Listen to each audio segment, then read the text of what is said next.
Então vamos lá. Olá, sejam muito bem-vindos, muito boa tarde a todos.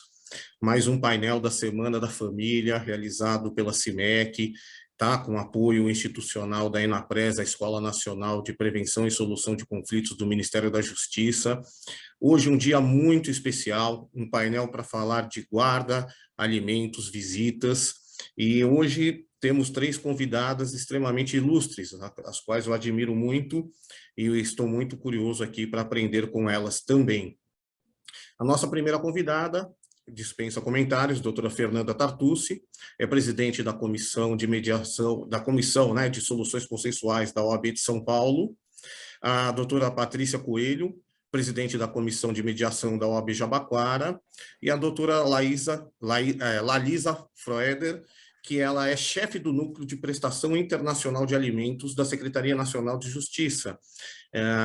São três pessoas extremamente capazes que vão conversar um pouco sobre esse tema e que eu tenho certeza que vai acrescentar a todos bastante informação. Gostaria de começar, primeiramente, agradecendo a presença de todos. Gabriela, obrigado também por tudo, por todo o suporte. Essa ideia desse webinar foi da Gabriela, então ela estou correndo atrás. Falamos já de discriminação das mulheres, falamos de parentalidade, uma coisa muito bacana também no dia anterior. Hoje, tratando de guarda, visitas e alimentos. Gostaria, então, de agradecer a presença de todos, para quem está nos assistindo e, posteriormente, quem irá nos assistir. E eu gostaria de passar, sem delongas, a palavra para a Fernanda Tartucci. Doutora Fernanda, eu gostaria que nós conversássemos um pouquinho a respeito dos direitos, tá, das mulheres e também dos pais, com referência a essas questões de guarda, de pensão, de alimentos, de visitas. As pessoas têm muita confusão e não entendem ainda o que é uma coisa e o que é outra. Tá? Então, fica com a senhora a palavra, por favor, fique à vontade. Muito bem, excelente. Me escutam bem? Perfeito. Então tá ótimo. Honra e alegria estar com vocês aqui hoje e poder refletir juntos sobre temas tão importantes ligados aqui a situações familiares que tendem a se tornar delicadas conforme os casais vão reconfigurando os seus desejos, as suas visões sobre o seu próprio projeto pessoal de felicidade. Então, muitas vezes é bom saber que já discutiram parentalidade, né? Porque muitas vezes o projeto pessoal de felicidade inclui ser mãe, inclui ser pai, inclui uma parceria de vida, mas os caminhos que vão sendo trilhados vão afastando aí as pessoas que tinham aquele projeto comum. E muitas vezes vem essa cisão, essa divisão nas famílias, e aí a gente acaba tendo esses problemas ligados à guarda, alimentos e visita. Eu quero começar a falar um pouco da palavra visita, que é uma palavra que a gente utiliza para tentar representar algo que é maior, convivência familiar. Então, o pai e a mãe, né, imagine um casal que vive junto e que, enfim, construiu uma vida conjunta. A conjugalidade, essa relação homem-mulher, ou dois homens ou duas mulheres, enfim, mas essa relação amorosa começa a esfriar, ou enfim, né, o casal começa a se distanciar emocionalmente um do outro, a ponto de achar que não vale mais continuar essa trajetória da vida conjunta, e aí acontece o problema dessa divisão, como é que vai ficar. Então, o primeiro ponto que a gente deve considerar é que essa é uma ocorrência extremamente comum e até natural. Eu costumo brincar, sabe, que quando um casal fala assim, nossa, a gente está se divorciando. Claro, estão se divorciando. Espera-se. Ou o casal fala, não, estamos há 18 anos juntos e não queremos. Sério? Nossa, porque para mim já virou o contrário. O mais comum é que os casais queiram se dividir, ter novos caminhos. Então, isso é muito comum, é muito recorrente você ter, né, especialmente porque as pessoas casam muito jovens, né? Eu tive amigos lá com 23, 25.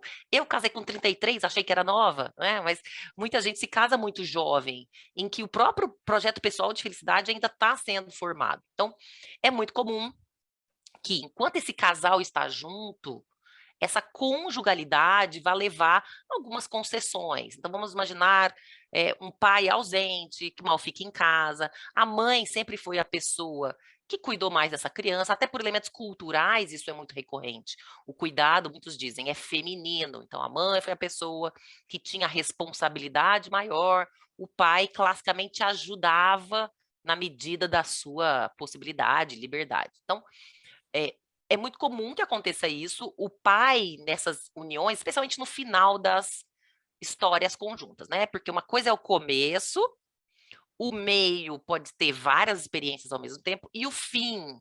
Existe uma música dos Skank que diz que é sempre triste o fim.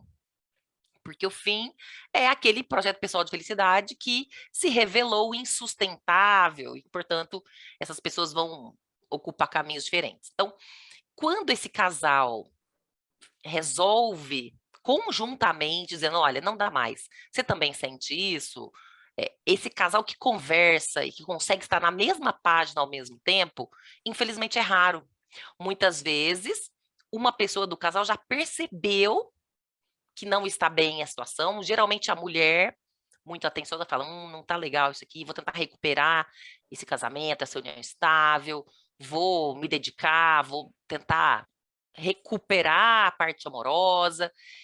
O marido, nesse meu exemplo, nem está percebendo o que ela está fazendo, né? Não está aí ligada nesse movimento, muito comum. E aí, quando a mulher vai dar notícia, ele diz, quê? Mas de onde veio isso? Ele não tem a menor ideia de que aquilo está acontecendo. Aliás, tem um livro, um filme clássico que mostra bem isso, chama Guerra dos Roses. Não sei se vocês já assistiram, é década 80, 90, que mostra bem isso, né? É o Michael Douglas com uma loira muito bonita, quem que é? Não sei se é a Sybil Shepherd, uma coisa assim. E ela está, assim, ele provoca, ele é uma figura bem provocadora, e ela tá, assim, até a tampa, né, de perturbação. Então, quando ela resolve pôr pra fora, ela dá um tiro nele. Ele não entende. O que aconteceu? Disparou sem querer a arma? Não, não foi sem querer. Eu disparei mesmo, né? Então, ele não entendia o que estava acontecendo. Então, eu costumo sempre pensar nisso. Às vezes o assunto é como um livro, né? É o assunto do final da união, do divórcio. A mulher descobre que existe o livro e fala: bom, deixa eu me inteirar disso aqui. E aí ela vai folheando, considerando, cogitando, pensando, não, não, não, vou largar esse livro para lá, vou tentar recuperar a união. Não dá certo, recupera o livro. E aí, às vezes, ela já está na página 17 do livro. E o marido nem sabia que existia o livro. Então, essa dissonância de percepções é muito comum. Muito comum. Então, costuma haver uma diferença de percepções gritante, muitas vezes. Então, nesse cenário em que as pessoas estão muito fora, né, da percepção, costuma haver resistência. Olha, mas isso deve ser algo passageiro. E aqui eu quero destacar um ponto importante. A gente está falando um pouco sobre os institutos jurídicos, né? Mas eu separei uma apresentação aqui para a gente falar uma coisa importante que diz respeito ao momento que as pessoas vivem, né? Então, eu separei aqui guarda, visitas, alimentos, utilização da mediação. Aqui os meus localizadores, né? Meu site, onde eu coloco especialmente artigos, meu e-mail, Twitter, YouTube, Instagram. Tudo Fernando Tartucci, né? O Instagram que tem 2. Mas o que eu queria mostrar para vocês aqui nessa percepção é que quando a gente vai trabalhar conflitos familiares, a gente vai ter elementos subjetivos, como o afeto, a proteção, especialmente quando eu tenho pessoas incapazes envolvidas. Então, não é só uma situação ligada aos adultos. Também existe uma relação continuada, então a chance de desgaste é maior. Ocorrências, intercorrências, fatos novos, tudo isso vai, né, ter um potencial para desgastar um pouco mais. E pior, esse último item, há controvérsias coexistenciais que envolvem uma ampla gama de relações e situações. Muitas vezes a pessoa está adoecida, está indo mal no trabalho, e aqui eu quero indicar um outro filme muito bom que se chama Kramer versus Kramer. Kramer com K. Esse filme é incrível. Mostra, esse filme, gente, ele é vencedor de Oscar de melhor filme de 78, 78, é um filme clássico, né? Melhor atriz para Meryl Streep, melhor ator para Dustin Hoffman, e mesmo o Billy, né, o ator que faz o menino, 8 anos de idade, concorreu a melhor ator. Então é um filme incrível, merece muito ser visto, e mostra a diferença que tem quando a pessoa tem a guarda, e precisa, portanto, se ocupar do cuidado com o filho, do que quando a pessoa sai andando, arruma um trabalho, né? A diferença das carreiras das pessoas é muito diferente. Então, vamos voltar para o casal em crise. O casal está em crise, uma das pessoas percebeu que a afetividade não está presente, que aquele projeto não faz mais sentido, e aí, como comunicar a outra pessoa? A outra pessoa pode ter sido comunicada de leve, mas se recusou. Por isso aqui eu quero destacar esse ponto. Às vezes a pessoa em conflito, ela pode receber essa notícia, né, como uma perda significativa. Então, um divórcio, assim como o diagnóstico de uma doença terminal, pode acabar gerando um comprometimento no perfil pessoal. Então, a pessoa em conflito, né, o marido que é surpreendido, ou mesmo a esposa que percebeu que aquele casamento não vai mais dar certo, a depender de como ela recebe esse projeto na sua vida, ela pode estar sentindo uma perda significativa. E aí ela pode não estar apta nem a conversar adequadamente sobre o conflito. Então, a gente vai falar hoje sobre conversas proveitosas de preferência. Então, eu quero só destacar esse ponto. Existe esse modelo bem interessante das 5 fases da perda, é o modelo da Elizabeth Kubler-Ross, uma médica suíça radicada nos Estados Unidos, em que ela dizia nesse livro sobre a morte e morrer, sobre a reação psíquica determinada pela experiência da morte.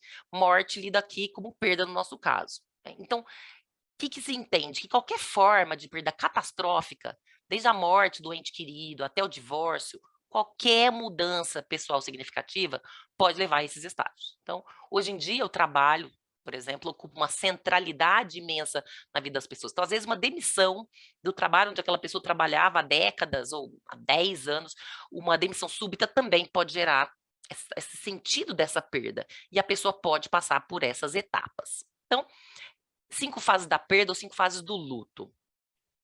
O que essa autora explica? Que não necessariamente todo mundo vai passar pelas 5 fases, mas todos tendem a passar por pelo menos 2, né. Então, a primeira fase é, imagina, a mulher vai virar para o marido e falar: "Olha, chega, não dá mais".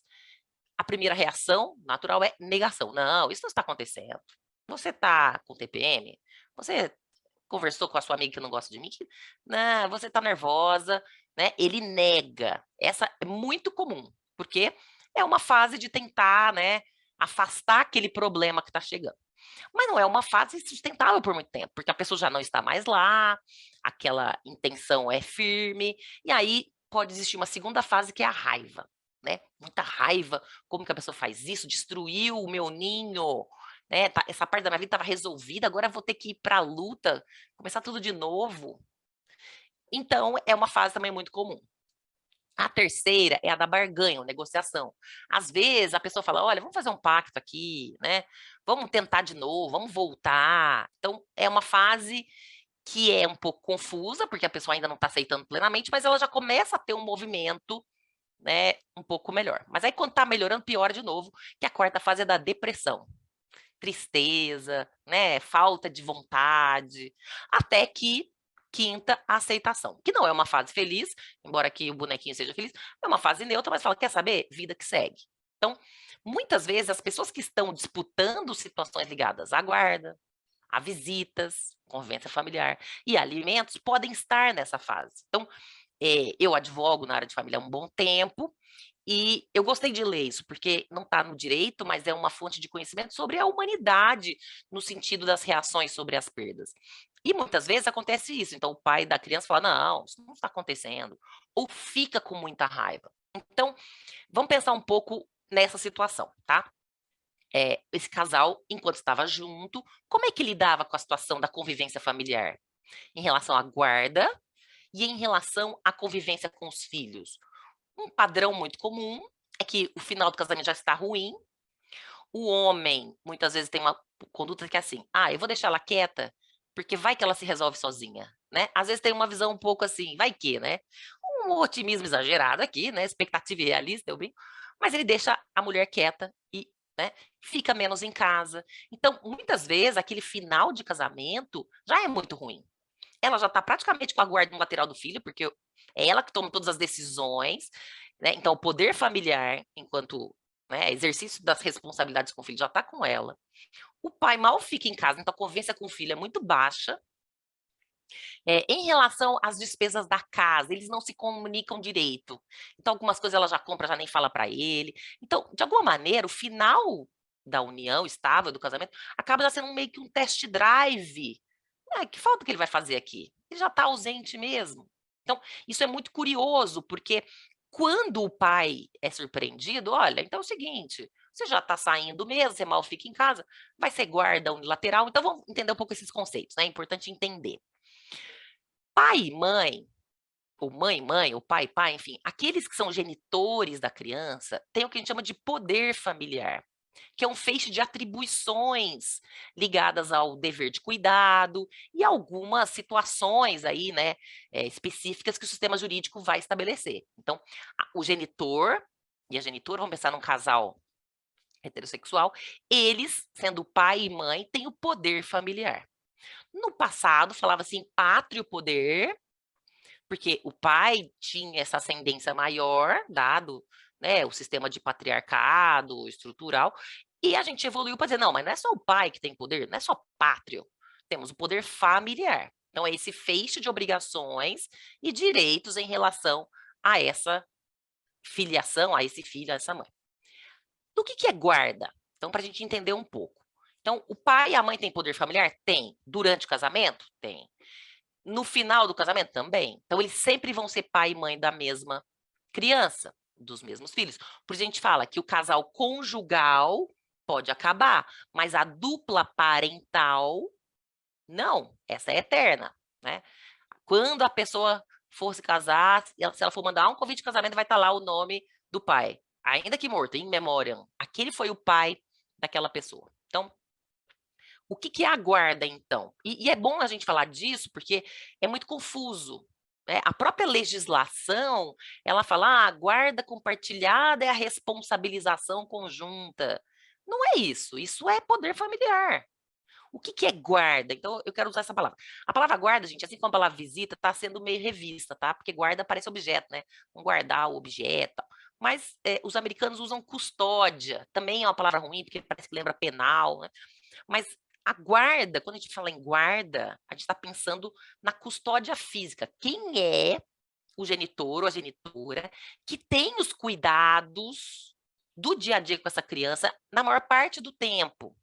Então, pensando assim, poder familiar como um guarda-chuva, a guarda é uma das possibilidades nesse guarda-chuva e é a custódia física da criança, ok? Então, guarda compartilhada seria um cenário em que essa criança convive de modo mais equânime possível com esses dois pais. E aí a guarda compartilhada é a regra no sistema jurídico. Por quê? Porque no sistema patriarcal, muitas vezes, a mãe era a cuidadora, master, ainda é, mas mais do que nunca, e a mãe sempre ficava com os filhos na guarda unilateral. Na vida real, ela ainda é a regra, embora a legislação esteja tentando emplacar uma guarda compartilhada. Mas é difícil saber o que é guarda compartilhada. E aqui eu quero destacar um ponto importante. A legislação não é específica em relação aos temas que a gente está conversando hoje. A legislação fala em guarda compartilhada, mas não diz como. Responsabilização conjunta, divisão igualitária do tempo. Tá, mas como exatamente? A lei não fala. Visita, convivência familiar. Os dois têm que conviver nesse dever de cuidado com a criança. Como vai ser essa convivência conjunta? De uma ex-dupla conjugal que não funciona, mas que tem que funcionar como dupla parental. A lei também não fala. 3, alimentos. Pensando aqui nos valores necessários para que essa criança viva com dignidade ou essa pessoa incapaz tenha recursos. Quanto é o valor dos alimentos? A lei também não fala.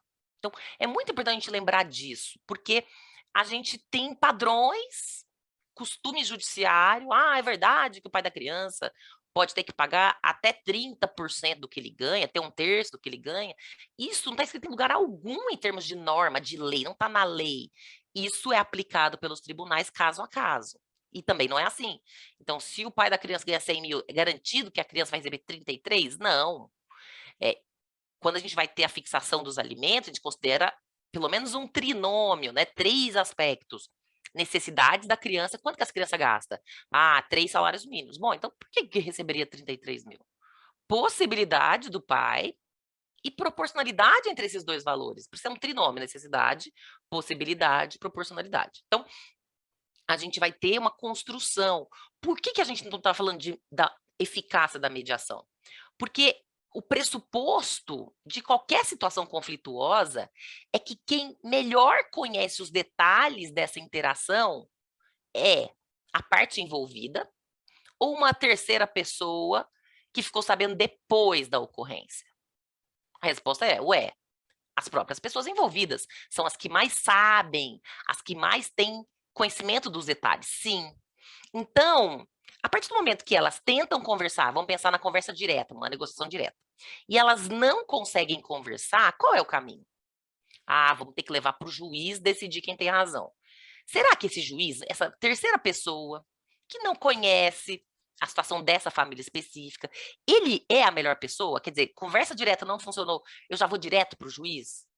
Detalhe, quando a gente judicializa uma situação de família que envolve pessoas incapazes, filhas, filhos incapazes, o que a gente vai ter? Não só uma juíza ou um juiz trabalhando, mas também uma promotora, um promotor. O sistema jurídico exige que, em qualquer caso de família em que uma pessoa incapaz está envolvida, seja ouvido o Ministério Público, que é representado aqui, instituição representada por um promotor, uma promotora, que vai ter a sua própria visão sobre o tema.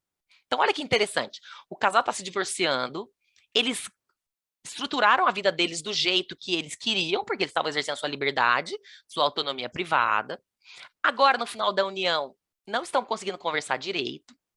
Será que eles querem terceirizar a definição desses detalhes do dia a dia para uma promotora, um promotor, um juiz, uma juíza que não entende como funciona essa dinâmica e que vai ter seus próprios parâmetros? Então, essa é uma pergunta. Por quê? Porque se esse casal foi numa advogada, assim, ai, doutora, a gente não consegue conversar, tá difícil. Qual é a minha perspectiva se eu for juízo? Como é que funciona? A guarda é da mãe, não é? Eu falei, então. Sempre foi, né, na prática, mas hoje em dia a lei fala em guarda compartilhada. Muitos juízes vão querer escrever que a guarda é compartilhada. E aqui, gente, um ponto muito importante. A gente também tem que lembrar que os conflitos, muitas vezes, acabam se degenerando em disputa de poder. Isso é normal, isso é humano, tá? Então, muitas vezes, o que o pai fala? Eu tenho poderio econômico. Eu vou pagar o quanto eu quiser, porque eu sou o cara que tem poder econômico. Você se dedicou aos filhos, você que quis, né? O que cai entre nós, pequeno parênteses, é uma mentira. Muitas vezes é um pacto explícito do casal. Quando nascem os filhos, ou gêmeos, ou segundo, terceiro filho, e tá aquela sofrência, o casal conversa e combina. Quer saber o seguinte? Não tá dando para administrar creche, vó, escola. Mulher, sai do seu trabalho, fica com as crianças, que eu vou buscar lá fora. Esse é um pacto explícito do casal, tá? Que enquanto está funcionando, maravilha, mas depois que vem essa cisão, essa divisão do casal, ah, você ficou porque você quis. Não, nós combinamos que assim seria. Então, esse ponto é importante, gente, porque hoje em dia tem sido vista de forma bem restritiva a situação de alimentos para ex-esposa, quando ela é jovem, quando tem aptidão para o trabalho. Então, imagina uma moça que se formou com 23 anos de idade, nos últimos 20, ela ficou dedicada à família, porque teve 3, 4 filhos, ela se formou, ela tinha uma, vamos dizer, formação acadêmica, já fez faculdade, só que ela está completamente desatualizada, porque há mais de 2 décadas ela não está ligada nesse movimento profissional, ela está dedicada à família. E aí, quando ela, né, vai ver a dissolução dessa sua vida familiar, no modelo que ela tinha, o que o quase ex-marido fala? Cada um com seus problemas. Você quis ficar em casa, agora vai se reinventar. E aí ela fala, tudo bem, eu sou formada, mas eu não estou na minha área mais. Se for uma área, qualquer área que for, gente, em 25 anos, o que tem de novos estudos, novas práticas? Então não é assim, ah, vou me reinventar. Isso não funciona assim. Lembre, foi um projeto pessoal de felicidade daquele casal. E que agora está se dividindo. Então, o que melhor do que rodadas de conversas, e é isso que a mediação vai ser, rodadas de conversações, com a contribuição de uma pessoa imparcial, para tentar alinhavar os pontos comuns. Porque é claro que esse pai não quer que a mãe fique deprimida a ponto dos filhos adolescentes terem que morar com ele, né? Porque sabem que tem isso também. Eu sempre brinco que tem muita disputa de guarda, então quem que vai ficar com essa custódia física da criança? Muita disputa por crianças nas fases fofas, em tenra idade. No direito se usa essa expressão tenra, né? Até não é muito bonita, né? Lembra mais um final de ano, né? O Peru, o Tender estava tenro, né? Mas fala daquelas criancinhas fofas e meigas, né? De poucos anos de idade, o pai que aguarda, a mãe que aguarda. Disputa de guarda de adolescente já é mais rara, né? Adolescente, 13, 14 anos, vai com sua mãe, vai com seu pai, vai com sua avó, vai com seu padrasto, vai com qualquer um, né? Porque tem menos fofura nessas fases de vida. Mas muitas vezes é isso. O pai quer pagar um valor a título de alimentos, um valor mínimo, né? Mas ele não quer que a criança fique muito tempo com ele. Ah, não, mas a guarda é sua. Ou, o que é guarda compartilhada? Então vamos para esses conceitos, né? Guarda compartilhada é um tema super polêmico, porque a lei confunde, como eu disse, com poder familiar, que é a responsabilização conjunta.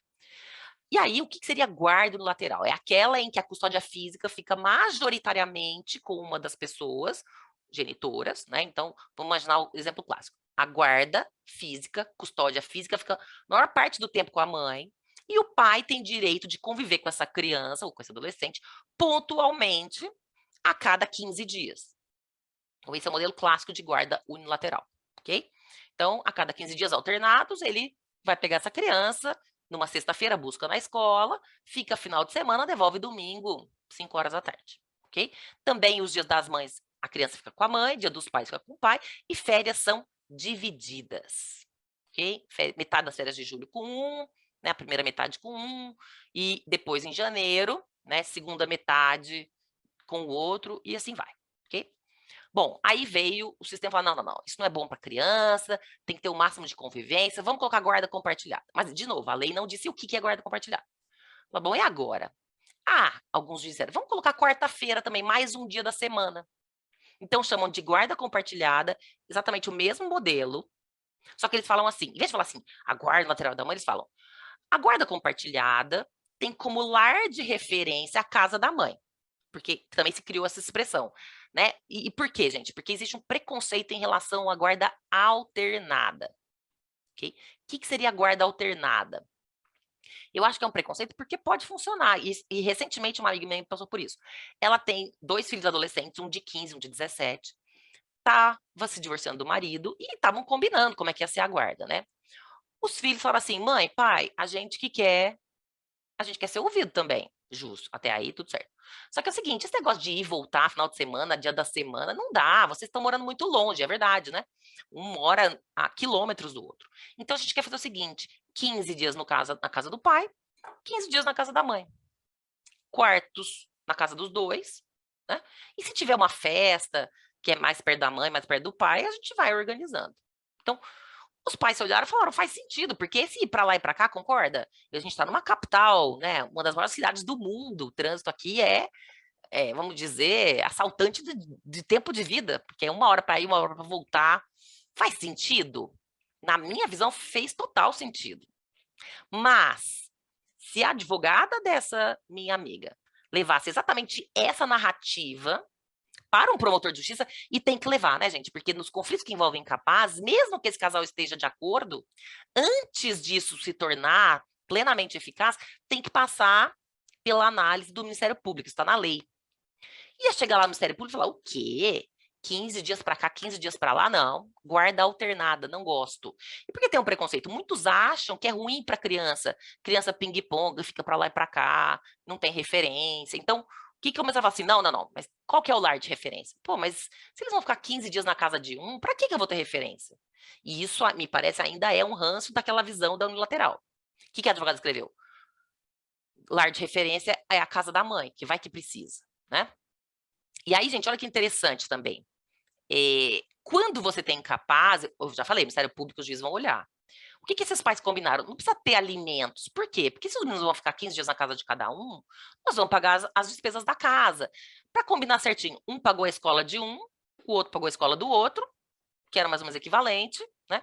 E as despesas da casa, né? Iam sendo, cada um arcando com as suas, e despesa da criança, roupa, tal, eles iam combinando. Detalhes, né?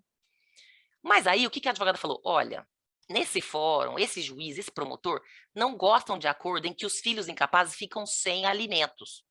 Então, vamos colocar só para forma aí que vai ser pago o valor de um salário mínimo ativo de alimentos para a mãe. O casal ficou assim, poxa, mas não é verdade. Pois é, não é verdade, mas sabe, é uma exigência que tem sido feita. E assim foi feito. E ainda colocou, olha, e apesar desse regime de convivência, não escreveu 15 dias em cada um, tá bom? Colocou que, em princípio, o lar de referência é da mãe, em princípio, as visitas são quinzenais, mas podem haver combinações à luz, né, da autonomia das crianças, da vontade dos filhos, etc. Então, gente, a petição inicial ficou uma salada mista, tinha de tudo ali. Mas vejam que interessante. A mãe queria o divórcio logo, porque ela queria abrir uma empresa, uma pessoa jurídica nessa fase nova da vida. O pai também já queria se casar com outra, né? O homem aí dinâmico, rapidinho, né? Já queria se casar. Então, o que a advogada fez? Ela colocou tudo, todos os formatos ali. Ali tinha elementos da guarda lateral, de guarda compartilhada, de guarda alternada, ela não colocou porque ela sabe que gera uma implicância. E aí, gente, o promotor disse nada a opor, a juíza homologou em 24 horas estava resolvido. Então, olha que curioso, né? A gente fica brigando, mas o que é guarda, é custódia? E, na verdade, muitas vezes, é importante conversar com os atores do sistema de justiça, o promotor, o juiz, e colocar ali meio que ao gosto do freguês. A gente não gosta de fazer muito isso, né? De forjar uns alimentos que não existem, de forjar esse regime a cada 15 dias, porque se o conflito agudizar de novo, se eles ficarem com ranço um do outro, então agora vamos fazer o que está no papel. Então, eu pessoalmente não gosto, eu gosto de retratar o máximo possível a verdade. Mas, numa situação como essa, já aconteceu do promotor falar, assim eu não sou favorável. E os juízes falar, assim eu não homologo. Homologar, essa homologação do juiz é importante para a eficácia jurídica plena. E os juízes dizer, não, eu não vou aceitar assim. Assim vai dar conflito. Não vai dar conflito, excelência. O casal já está treinando. Quero só lembrar esse ponto. Muitas vezes, antes de procurar advocacia, o casal já fez um test drive na vida. Já está funcionando. Então, quando vem para oficializar, é algo que já está na ordem do dia. Eu sempre gosto de escrever isso nas petições. Excelência, já está rolando, já está funcionando. Não é algo que vai mudar a rotina das crianças, porque isso parece também é uma preocupação de muitos magistrados. Então, como é que tá meu tempo? Já acabou meus 20 minutos, né? O período de 20 minutos? Já passou um pouquinho, sim, doutora, mas eu estou aguardando aqui, eu estou esperando a conclusão que está muito boa. Ah, que bom, obrigada. Então, para a gente finalizar, gente, eu quero destacar aqui esses detalhes, né? Se na parte jurídica é complicado, imagina a parte dos fatos, em que você vai ter realidades diferentes. E a palavra visita hoje tem sido trocada por convivência familiar. E como eu disse, não há detalhes suficientes nas normas sobre o que é o modelo ideal. Cada família vai ter o seu formato, né? E aí eu quero finalizar com uma frase de Tolstói, que dizia que todas as famílias felizes parecem iguais, mas as famílias, na verdade, são infelizes, cada uma à sua maneira, porque, né, o final desse projeto pessoal de felicidade vai variar, e é muito importante respeitar esse espaço de autonomia para que elas possam exercer com dignidade as novas fases com o máximo de protagonismo possível. Fico aqui disponível para as perguntas. Obrigada.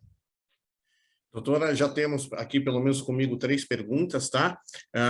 Mas antes da gente passar, se vocês estiverem de acordo, eu gostaria de fazer as perguntas ao final, pode ser? Então, tá bom.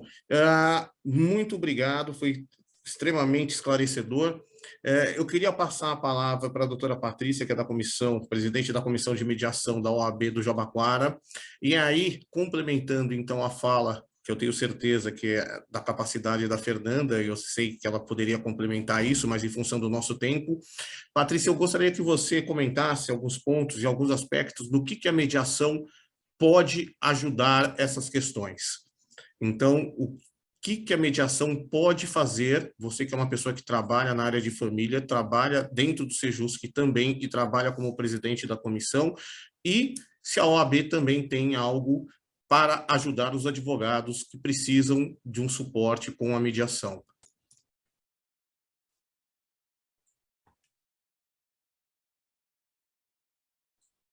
Estava desmutando aqui, gente, boa tarde.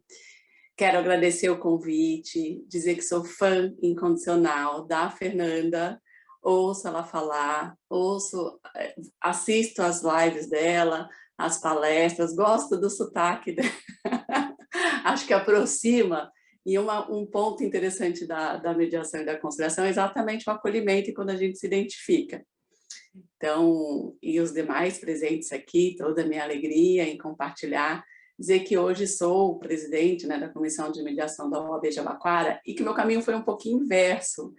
Eu atuava na área de seguros e quando fui atuar no judiciário, já tem muitos anos aí, comecei a atuar na área da família e comecei a buscar padrões aí meio que repetitivos, que a gente escutava as histórias, as narrativas, como é que aquele conflito se instaurava em cada família, para a gente ter um ponto de convergência, embora cada caso sempre vai ser um caso, mas pontos de convergências aí é onde que mais pega, né?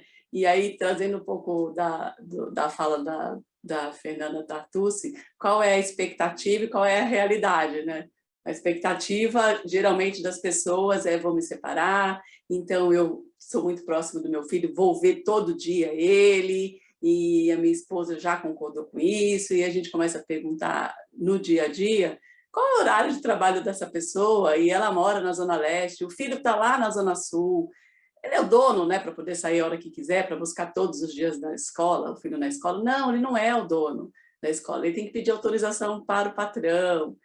E aí você vai vendo que aquela expectativa, né, dele, dentro da cabeça dele, que ia ser tudo perfeito, quando a gente vai colocar no mundo real, não vai casar aquilo, né? Então, as pessoas, além do que, né, é exatamente isso que ela diz, para um, né, o divórcio já está certo, a pessoa já conhece outra pessoa, já está até se relacionando, e para o outro, o casamento está perfeito. Ela nem imagina que ela vai ter o pedido de separação, ela leva um choque, fica lá, estatelada, né? Fala, gente, falando para as amigas, estava tudo ótimo, a gente nem briga, e o cara já está com outra pessoa. E aí, nas sessões individuais, né, no Cálculos, muitas vezes vem essas informações, a gente tem que tratar com muito cuidado, né? Porque aquela pessoa que é pega de surpresa, ela precisa ter um acolhimento maior.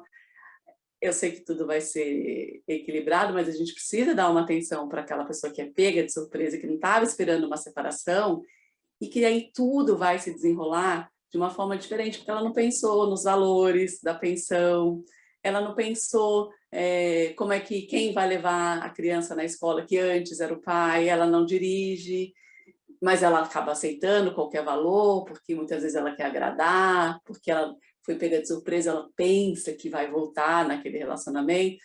E as crianças, né? As crianças ficam naquele perdido lá, não sabe se culpa, se chora, e a gente precisa acolher tudo isso. Eu acho que a mediação abre esse canal do diálogo muito importante para acertar os pontos aí de forma cuidadosa, zelosa, para que aquela pessoa entenda o momento que ela está passando e que a outra não vá com tanta sede ao pote. Peguei uma pessoa que ela se envolvia em cálculos, né, óbvio, reservando a confidencialidade, que ela se envolvia com uma pessoa muito próxima, ela ia se casar com uma pessoa muito próxima da ex, que na verdade ela queria, a ideia dela, ela pediu, pergunta para ele se ele quer voltar.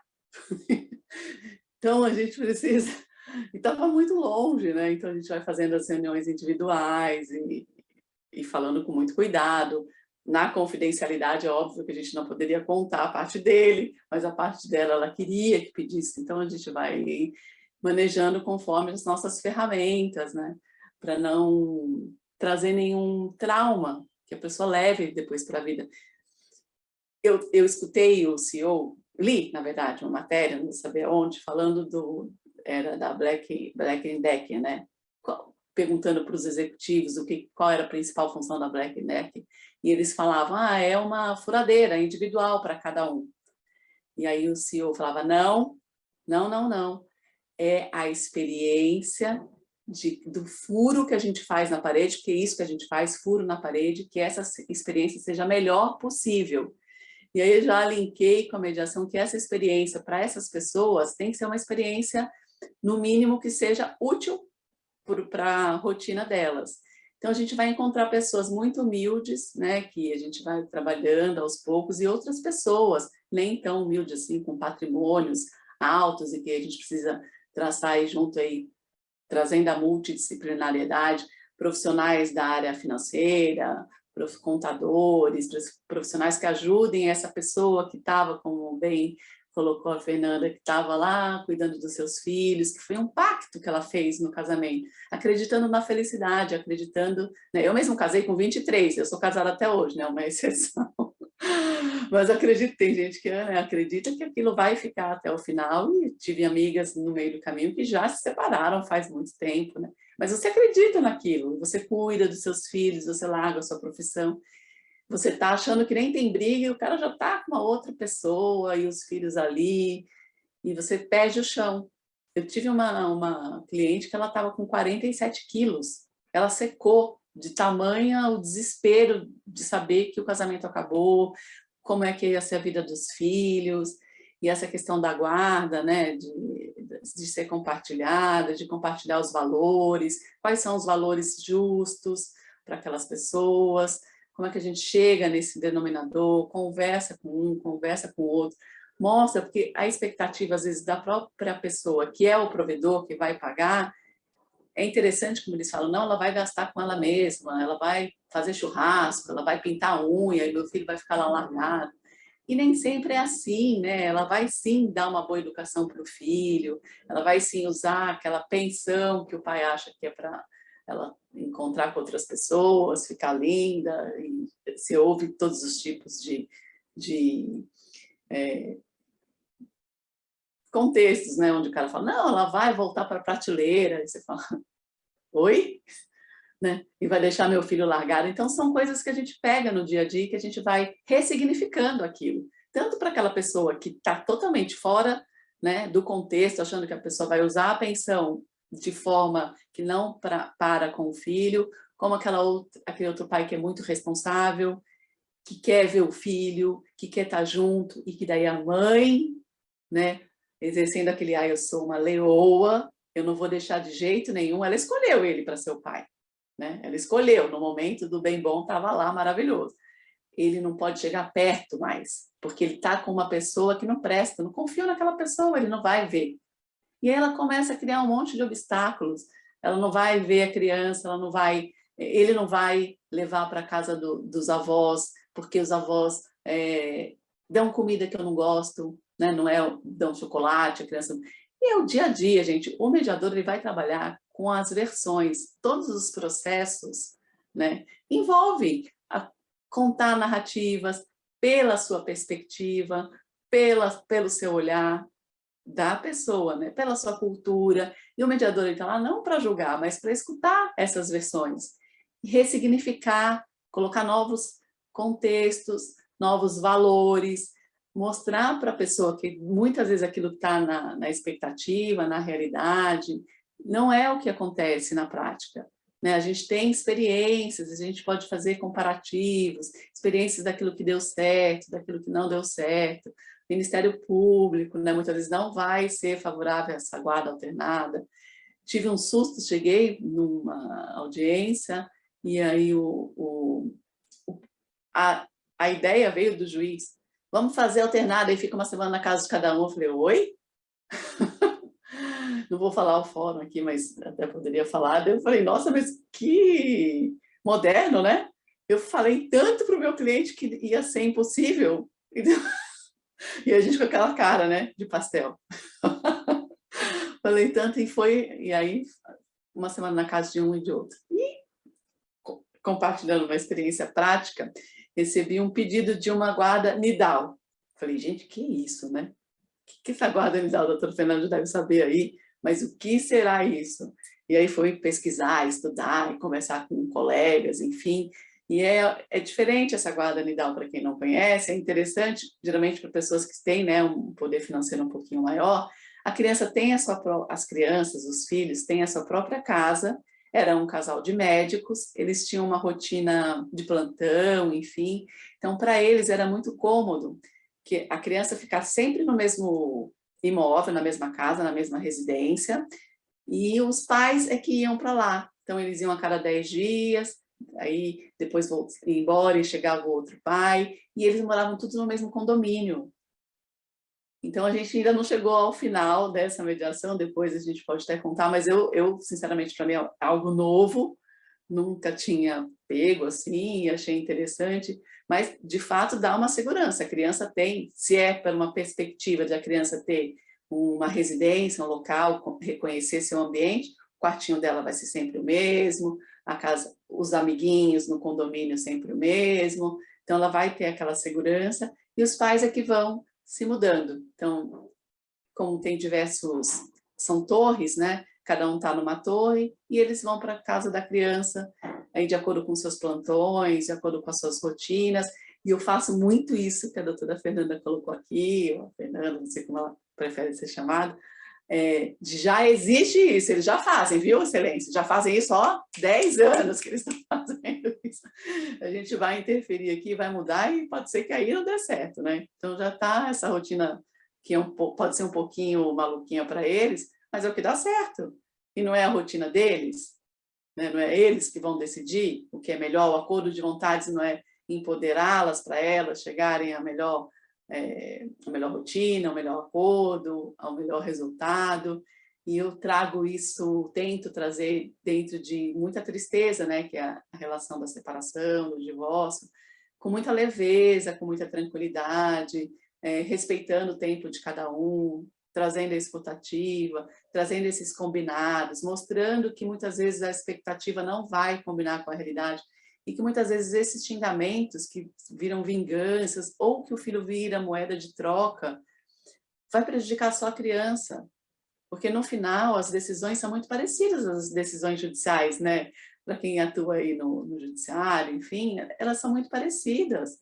Então, se a pessoa coloca aquele ingrediente dela mesma, né, com a rotina que é boa para ela, aquilo fica muito melhor do que uma decisão imposta pelo juiz, que vai fazer como ele vai fazer de inúmeros outros, né? Sei lá, a gente tem mais de 100 milhões, não sei, 105 milhões de processos aí transitando, mas o juiz consegue olhar caso a caso, então fica uma coisa meio que para o advogado conversar com o promotor, para as partes trazerem as suas visões, as suas versões, as suas realidades, para o mediador que atua com guarda, com alimentos, né, de acordo ali, que nem ela falou, 33%, geralmente fala, não, eu sei que isso é 33%, mas o cara ganha 100 mil, é 33 mil? Nem sempre.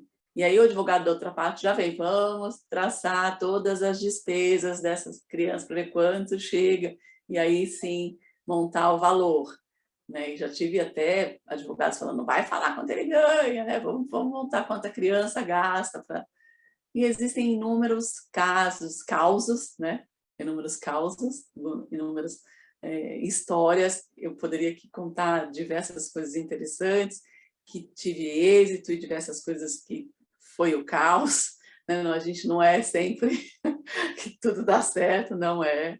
Então, se é para falar aqui, né, nessa tarde gostosa, de guarda, de pensão, de alimentos, a gente tem que também falar o que não deu certo, o que para a gente tomou um susto, às vezes nós mediadores até somos um pouco utilizados aí nessa discórdia, né? Então a gente tem que tomar cuidado, se afastar mesmo, não se envolver no conflito, ter essa imparcialidade, esse olhar para a versão de cada um, para a história de cada um, mas esse olhar mais afastado, sem fazer parte do problema, mas buscando a solução que se adeque melhor a cada caso. Então, a gente traz aqui muitos exemplos, a Fernanda colocou muita parte técnica, e eu tinha até preparado, e aí falei, não vou falar mais da parte de exemplos, porque eu acho que complementar muito do que ela disse, né? Que é aquilo que a gente busca, são soluções que vão se adequar à realidade de cada família.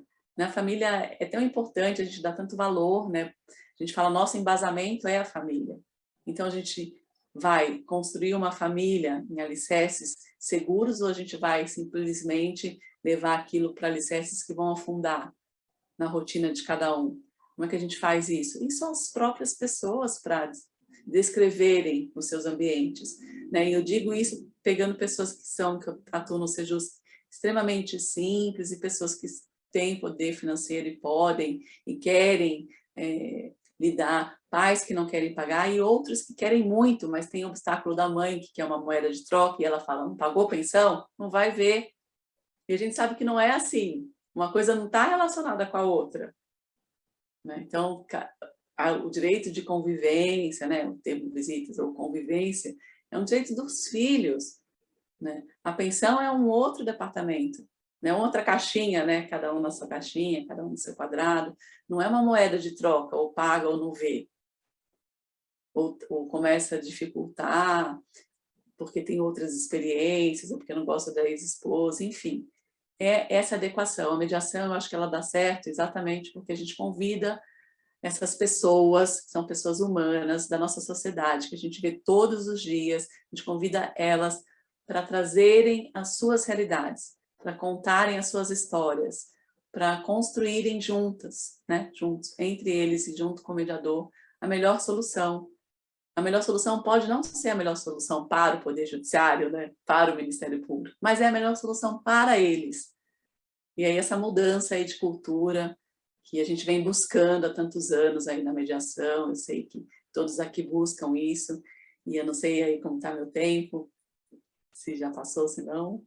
Acabei de te mandar, deu o seu tempo. Me mandar no WhatsApp é uma coisa que eu vou olhar daqui a 3 horas. Ele até que já sabe. Mas muito, muito, muito feliz de estar aqui, principalmente.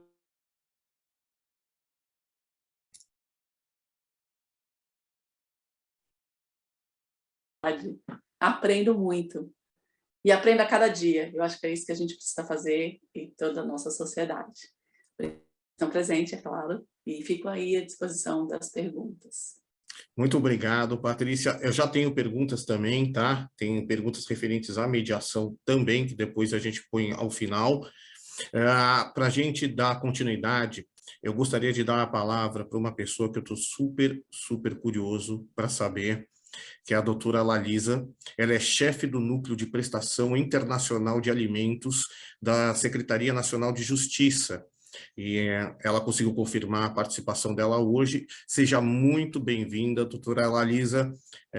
Eu sei que a senhora tem uma apresentação para falar, que eu sei que o Brasil agora é signatário de um acordo de Haia.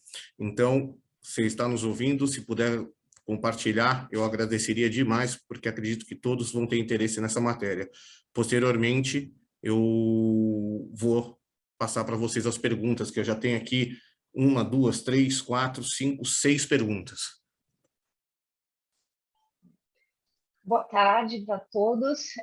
Muito obrigada. Eu realmente confirmei hoje e soube ontem, então foi um pouco corrido. Eu espero conseguir passar no tempo que eu tenho, que é um assunto que eu realmente eu gosto muito, e se deixar eu vou acabar me entusiasmando um pouco, que são as duas coisas, tanto a mediação quanto a questão de alimentos. E só para contextualizar, assim, eu sou formada em Direito e eu tenho, inclusive, a OAB no Rio Grande do Sul, mas está suspensa porque eu comecei a trabalhar como servidora pública, né, e isso lá em 2005, e comecei direto. Eu tive muita sorte de juntar umas áreas que eu gosto muito, direito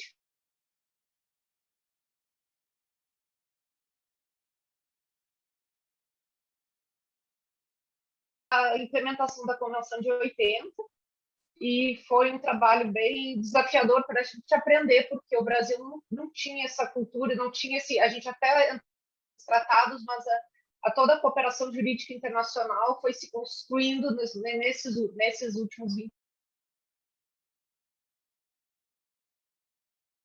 anos. Como trabalhar com cartas rogatórias por reciprocidade, e o Brasil vem implementando cada vez, ingressando em outras convenções, implementando outras convenções, e isso aumenta nosso leque de instrumentos para tratar dessas questões que envolvem, hoje é cada vez mais importantes, já que a gente tem uma comunidade hoje brasileira no exterior muito grande, tem também muitos estrangeiros morando no Brasil, e a gente trabalha, eu vou mostrar para vocês onde a gente se situa dentro do Ministério da Justiça. Nós estamos na Secretaria Nacional de Justiça. Dentro da Secretaria nós temos o Departamento de Recuperação de Ativos e Cooperação Jurídica Internacional, que trabalha com vários temas, não só com esses. Parece que da segunda-feira já teve a minha colega Fernanda, que também falou sobre adoção internacional. Então, são vários temas que a gente tramita lá, e hoje eu fiquei responsável pelo tema de alimentos internacionais, que é uma das últimas convenções que o Brasil, que entraram em vigor no Brasil, que é a Convenção da Haia de 2007 de alimentos.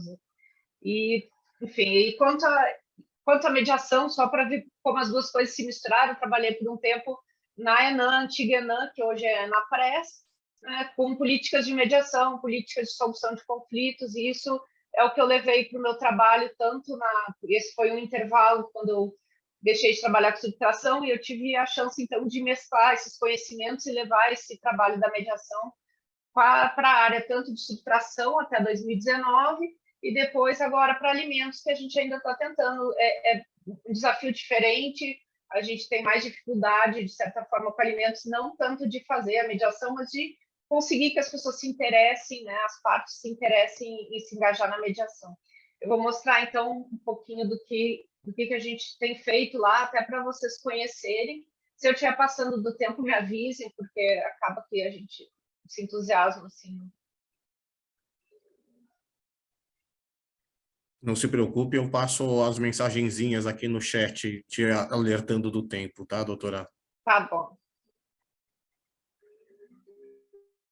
Tá aparecendo direitinho aí o PowerPoint, porque para mim aqui não sei por que não apareceu. Tá aparecendo, sim, tá compartilhando, mas ele não tá no modo apresentação. Ah, ok. Então tá. Agora deixa eu só, então, mudar o modo dele aqui.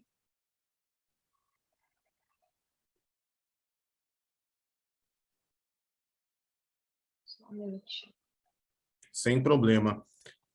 Porque deu aqui, Depois, acho que eu apertei errado e aí foi. não se preocupe, você pode colocar o modo apresentação em primeiro, colocar primeiro ele na apresentação, né, no modo apresentação, posteriormente compartilhar. Uhum. Tá. Acho que agora vai.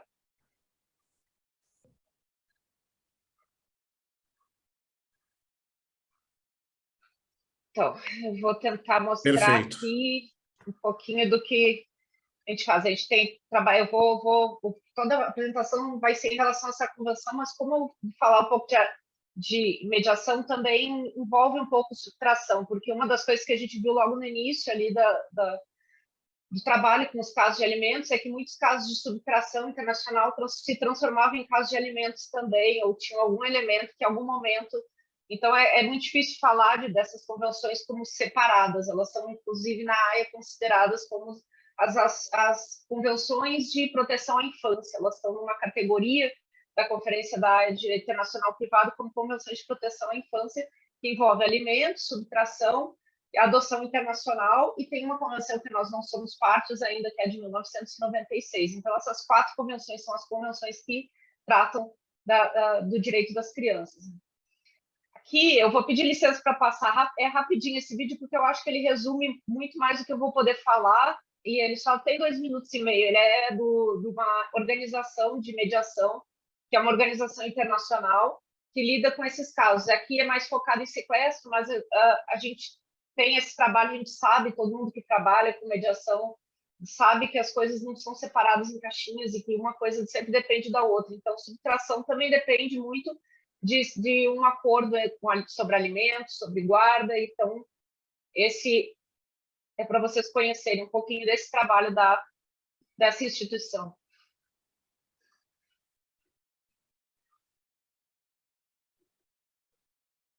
Eu peço desculpas também que só tem em inglês, eles infelizmente ainda não conseguiram fazer a versão em português, né?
Enfim, esse vídeo foi para mostrar um pouquinho do que é esse trabalho que vem sendo desenvolvido, inclusive em parceria com a Conferência da Direito Internacional Privado, para levar a mediação para vários desses processos internacionais de família. Eu vou voltar a ele.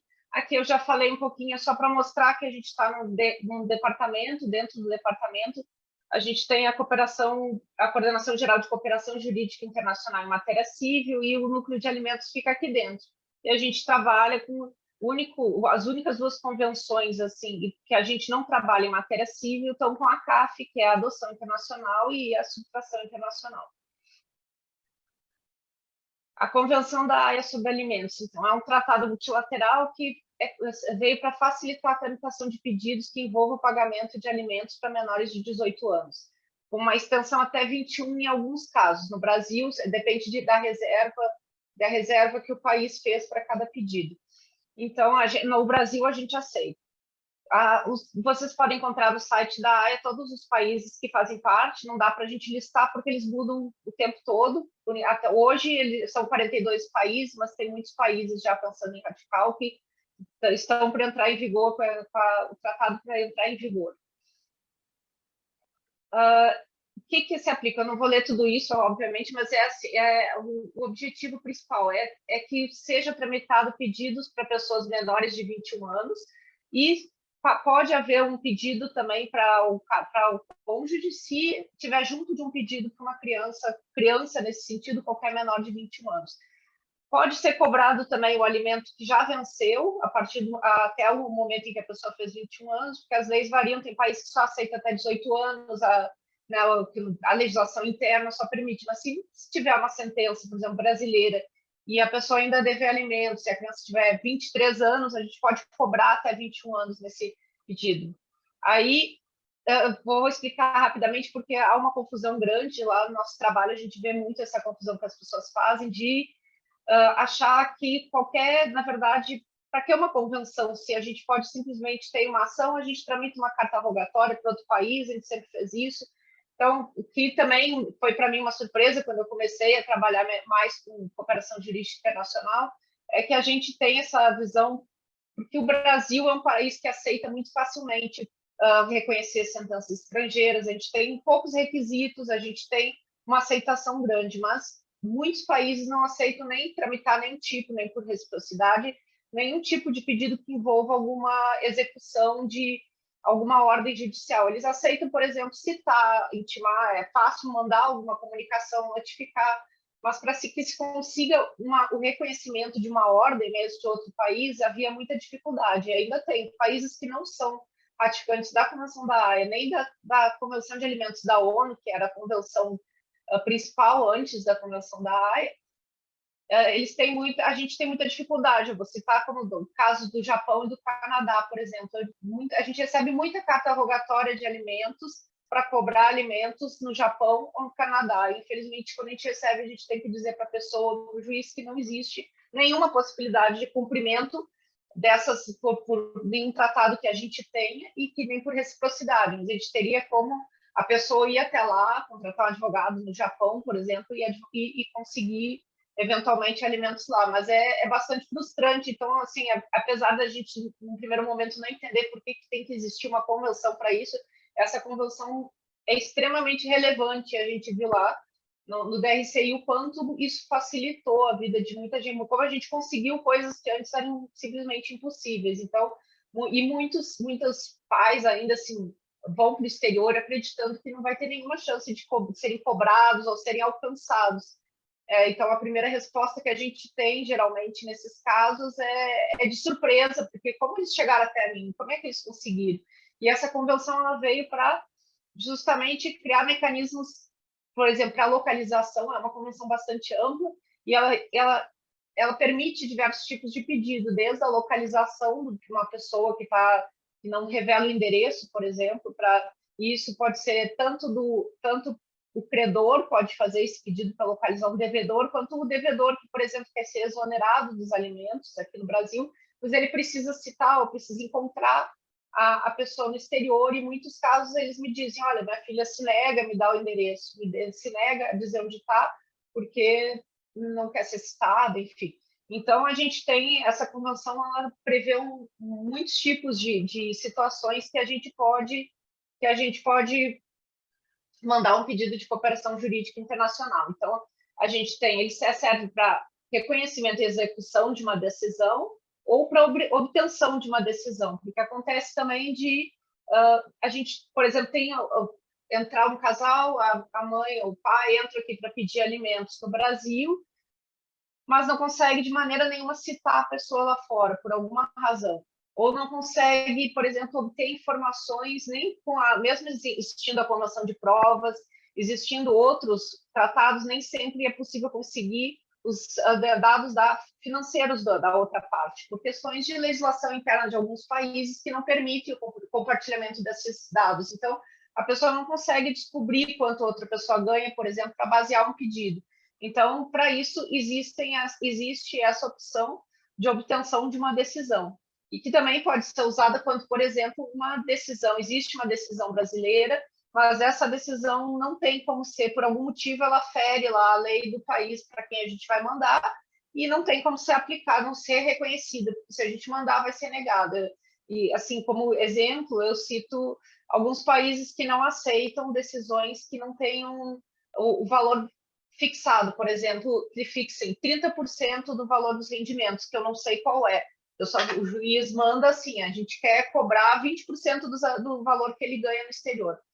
E isso, alguns países, assim, a Itália, a Alemanha, não aceitam, por exemplo, que a lei deles não permite a execução dessas decisões, reconhecimento e execução de decisões desse tipo. Então, a parte tem duas opções, ou ela entra de novo e pede a mudança da decisão para o juiz, mas muitas vezes sem saber quanto o outro ganha, sem ter como definir o valor dos alimentos, ou ela pode optar por ingressar com um pedido no outro país para que seja obtida uma decisão no outro país diretamente. A vantagem dessa opção, quando ela existe, quando ainda não existe uma sentença, a vantagem da obtenção de decisão é que tudo fica mais fácil no outro país. Vai ser como se fosse um processo doméstico.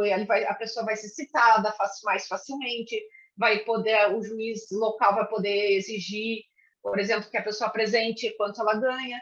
Então, é um processo que tende a ser mais fácil do que tentar obter uma decisão no Brasil e depois reconhecer no exterior.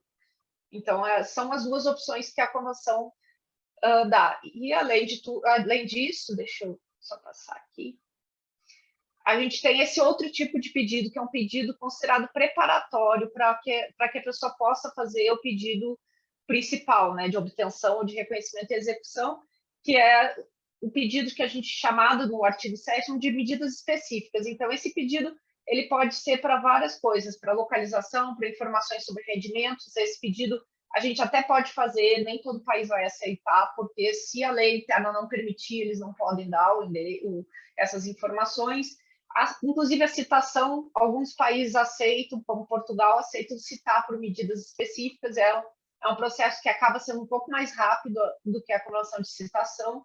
E para obtenção de documentos, então a gente já teve, por exemplo, pedidos da Defensoria Pública aqui no Brasil, pediu que a gente conseguisse uma cópia da decisão de alimentos que a parte obteve em Portugal. Ela morava em Portugal, conseguiu, só que ela não trouxe com ela uma cópia e agora ela não consegue. Ela, para poder reconhecer no Brasil essa decisão, ela precisa desse documento. Então, esse tipo de pedido, todos esses pedidos podem facilmente ser feitos, são pedidos até bem informais, a gente não exige muita coisa, podem ser feitos por e-mail e são normalmente atendidos de forma bem rápida, especialmente a localização, porque as autoridades centrais, e aí eu acho que eu tenho que fazer um parênteses rapidinho para explicar o que é uma autoridade central. As autoridades centrais são os órgãos designados em cada país, justamente para fazer essa tramitação de documentos, para facilitar, porque senão a parte aqui, sem a autoridade central, ela teria que ela mesma descobrir para qual lugar ela vai mandar lá para o outro país, para qual tribunal, para qual...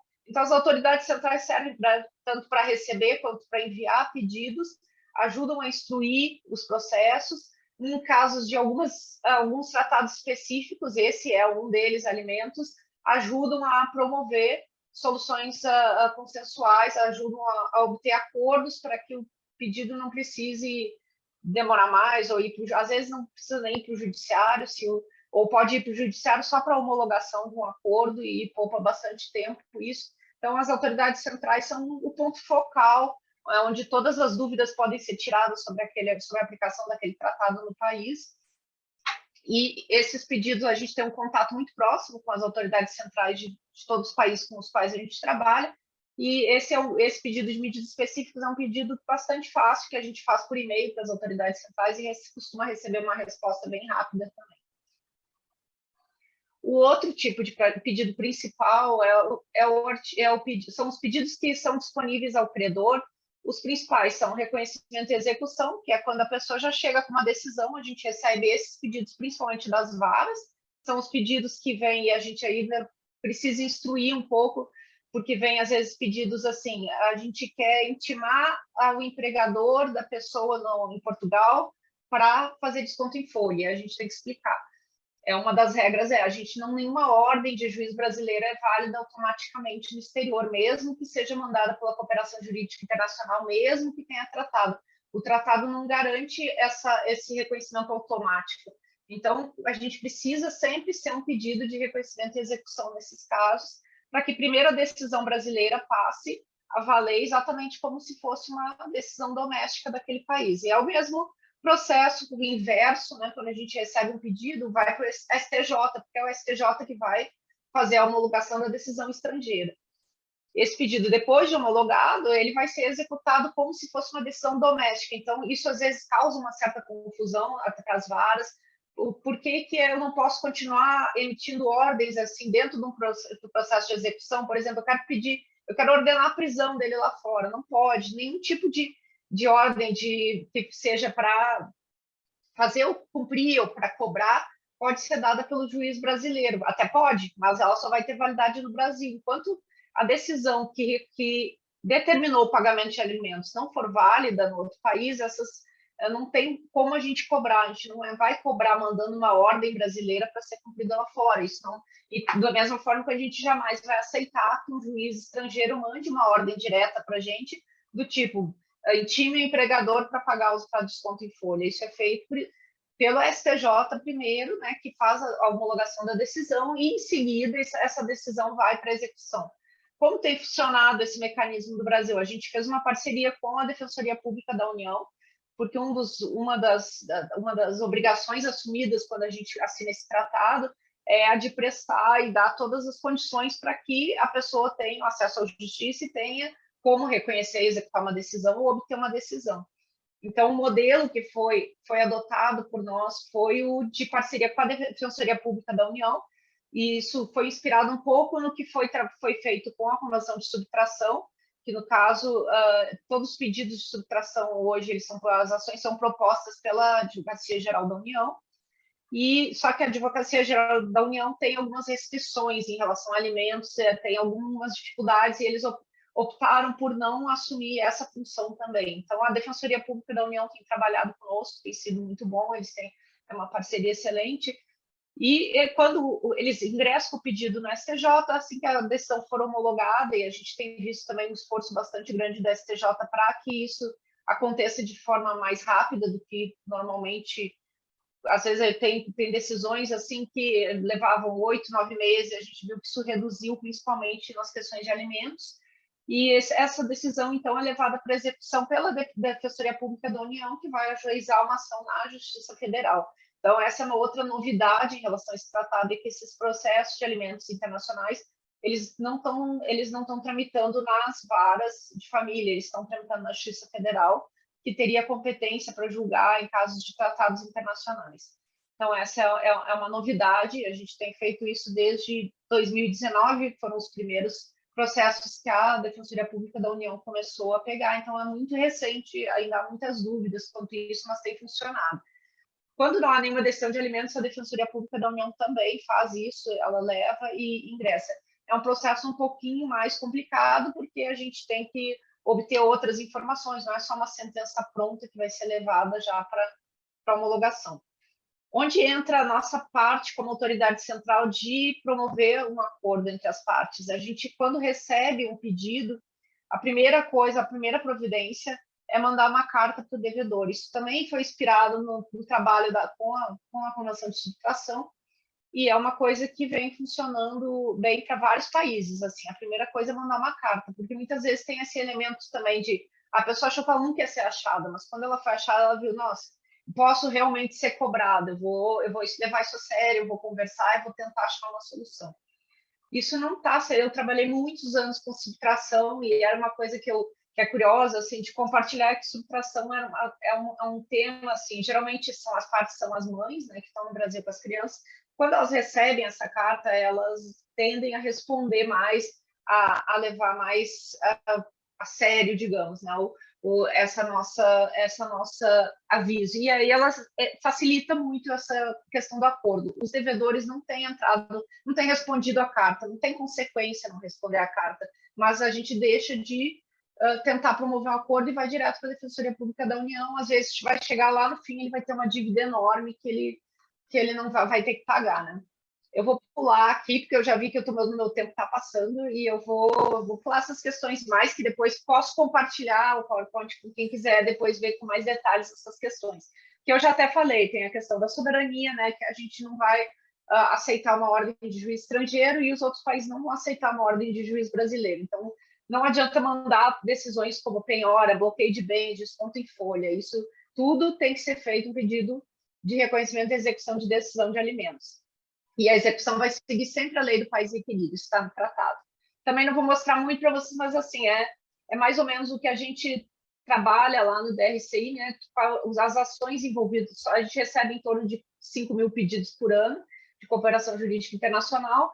Desses, em torno de 1.600 são relacionados de alguma forma a alimentos e 400, é uma média que a gente fez nos últimos anos, mas só esse ano já vai mais que isso, 400 pedidos novos de alimentos com base na Convenção da Haia por ano.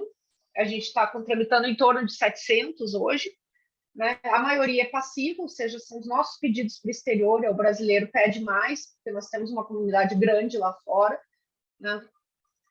O país para qual aqui a gente mais tem cooperação é Portugal, e isso facilmente se entende, porque Portugal e Estados Unidos são os dois países com mais brasileiros. Espanha, depois a gente teria o Japão também, mas o Japão não é parte do tratado. Então, são esses os países com quem aqui a Convenção de Nova York era a convenção usada anteriormente, que ainda serve para os países que não são parte da Convenção da Haia. E aqui foi só uma curiosidade, isso foi compartilhado conosco pela Procuradoria-Geral da República sobre a entrada em vigor da Convenção de Alimentos foi em 2017. A partir de 2018, a gente começou a receber casos, vocês podem ver a diminuição.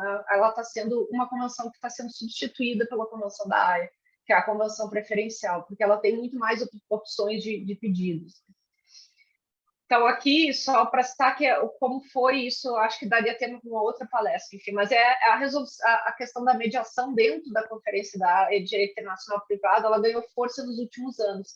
A Convenção de 80, ela até citou de uma forma bastante breve, assim, que cabia à autoridade central assegurar uma entrega voluntária da criança, facilitar a solução amigável. A Convenção de Alimentos já botou como uma obrigação mais forte de estimular soluções amigáveis e já citou mediação, conciliação e outros procedimentos. Já foi um pouco além, isso está dentro, eu acho, do que aconteceu em todos os países em que os métodos alternativos começaram a ter mais força. Em mediação de conflitos internacionais, eu fiz um treinamento para me tornar mediadora internacional, então, para aprender justamente quando eu trabalhava com subtração, que se os casos de família, em geral, já são muito difíceis, os casos internacionais têm elementos que dificultam ainda mais, e que exigem um treinamento maior para entender certas coisas e certos impasses dentro da mediação, né? São as diferenças culturais, as emoções muito intensas em casos principalmente de subtração, né, que envolve já uma situação que já foi ao limite. A questão da língua em comum e língua materna, porque acreditem, e eu peguei já diversos casos, muitas vezes as pessoas ficam sem falar uma língua em comum, nenhuma nem entende a da outra e não falam nem assim uma em comum, né? Então, a gente já tem casos, assim, peguei casos em que as pessoas eram casadas e se comunicavam pelo Google Tradutor. Então, você já imagine como isso é dentro de um trabalho de mediação, quanto isso pode dificultar. Sem falar que a questão emocional, ela está muito ligada à língua materna. E algumas coisas as pessoas só conseguem expressar nessa língua. Então, a gente aprende que alguns impasses na mediação são causados por isso. A pessoa está tentando falar, mas ela está se comunicando em inglês. E ela está tentando, ela está dentro da parte emocional, ela precisa falar na língua dela. Então, nesse momento, o ideal é que a gente sempre tenha 2 mediadores, um de cada língua, né, e um de cada nacionalidade, para que haja esse momento individual em que a pessoa consegue, enfim, expressar o que ela quer falar. Tem um tempo mais limitado para a conclusão da mediação em processos internacionais, especialmente envolvendo subtração. Tem essa dificuldade de contato que a gente tem que tentar promover durante a mediação, né, por ser um caso internacional. Envolve 2 ou mais legislações, quase sempre que a gente vai ter que tomar cuidado com isso quando fizer o acordo. A voz da criança mediação é um outro tema que eu adoro, mas vai ficar para uma próxima vez, né? E a gente tem a grande dificuldade da execução do acordo, que é realmente a grande dificuldade. A gente tem que pensar muito se isso vai ser possível ser reconhecido depois, porque senão não vai valer nada disso vale. Isso é especialmente importante em subtração, porque por questões da Convenção que não permite que a jurisdição do país em que a criança se encontra retida decida sobre guarda. Sobre alimentos também é uma discussão, só que o Brasil a gente tem feito sim alimentos, e quase todos os juízes entendem que alimento é um direito básico e que não pode depender do retorno ou não da criança, mas isso gera um conflito enorme entre os pais, que o pai diz, eu não vou pagar alimentos enquanto meu filho estiver sequestrado em outro país, né? Então, vocês podem imaginar o quanto de discussão isso gera, né?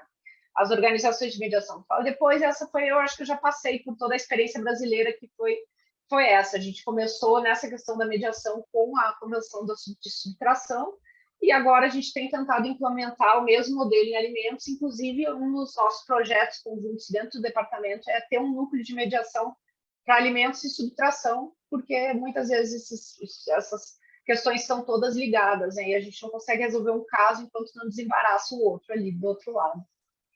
Aqui, só para vocês, se quiserem, nosso site do Ministério da Justiça tem essa parte especial sobre alimentos, inclusive com uma ferramenta para a pessoa ir respondendo questões e ver se o caso que ela tem realmente a convenção se aplica a ele, né? E a gente tem manual, enfim, quando vocês quiserem dar uma olhada. Desculpa por ter passado aí do meu tempo. Imagina, foi excepcional. Obrigado por compartilhar. Vou pedir para compartilhar esse material. Tenho certeza que a maioria das pessoas que estão aqui são advogados, então é de suma importância essa informação. Estamos com a nossa presidente da comissão, né, de resolução de soluções consensuais da OAB, a doutora Fernanda. Tenho certeza também que é uma forma de estreitar a rede, o relacionamento com isso. Fica desde já convidada para a realização de um próximo webinar para falarmos disso. Várias pessoas já elogiando. Eu tenho aqui algumas perguntas que a gente tem ainda, pegar 5 minutinhos, se vocês permitirem. A primeira vai ser minha, para você mesmo, Larisa.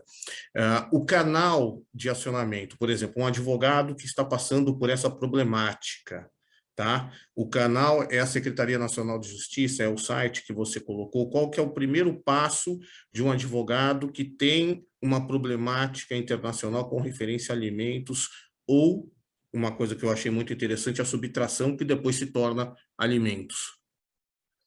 Então, o primeiro, a gente tem uma equipe, como eu falei no início, muito reduzida. Então, a gente tem essa dificuldade, por exemplo, de atender por telefone hoje, pelo número de processos. A gente tem um e-mail dedicado a isso, em que a resposta vem, a gente tenta responder sempre no máximo em 48 horas, e é o canal principal para tirar dúvidas. Mas antes a gente pede que a pessoa dê uma espiada no nosso site, porque lá tem muita informação mesmo, tem inclusive essa ferramenta para já testar. Então, muita dúvida já pode ser tirada, os formulários estão lá, mas a gente, com certeza, a gente responde sem problemas todos os e-mails que chegam. Ele vai para esse e-mail alimentos, @mj.gov.br.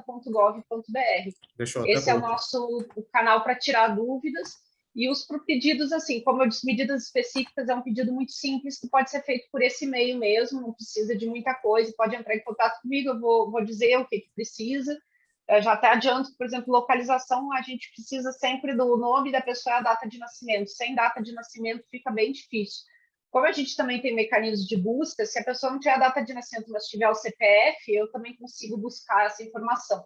porque senão o país nem atende, né? Então, a gente tenta fazer esse atendimento sempre por e-mail, da forma mais rápida possível, e aí a gente orienta os pedidos mesmo, quando a pessoa for fazer o pedido, o canal é o peticionamento eletrônico do SEI, né? Hoje, para os países que aceitam, a gente vai já direcionar por eletrônico. Os países que não aceitam, a gente faz uma análise inicial da documentação, avisa a pessoa se está tudo ok, para ela não perder tempo também e gastar mandando a documentação errada.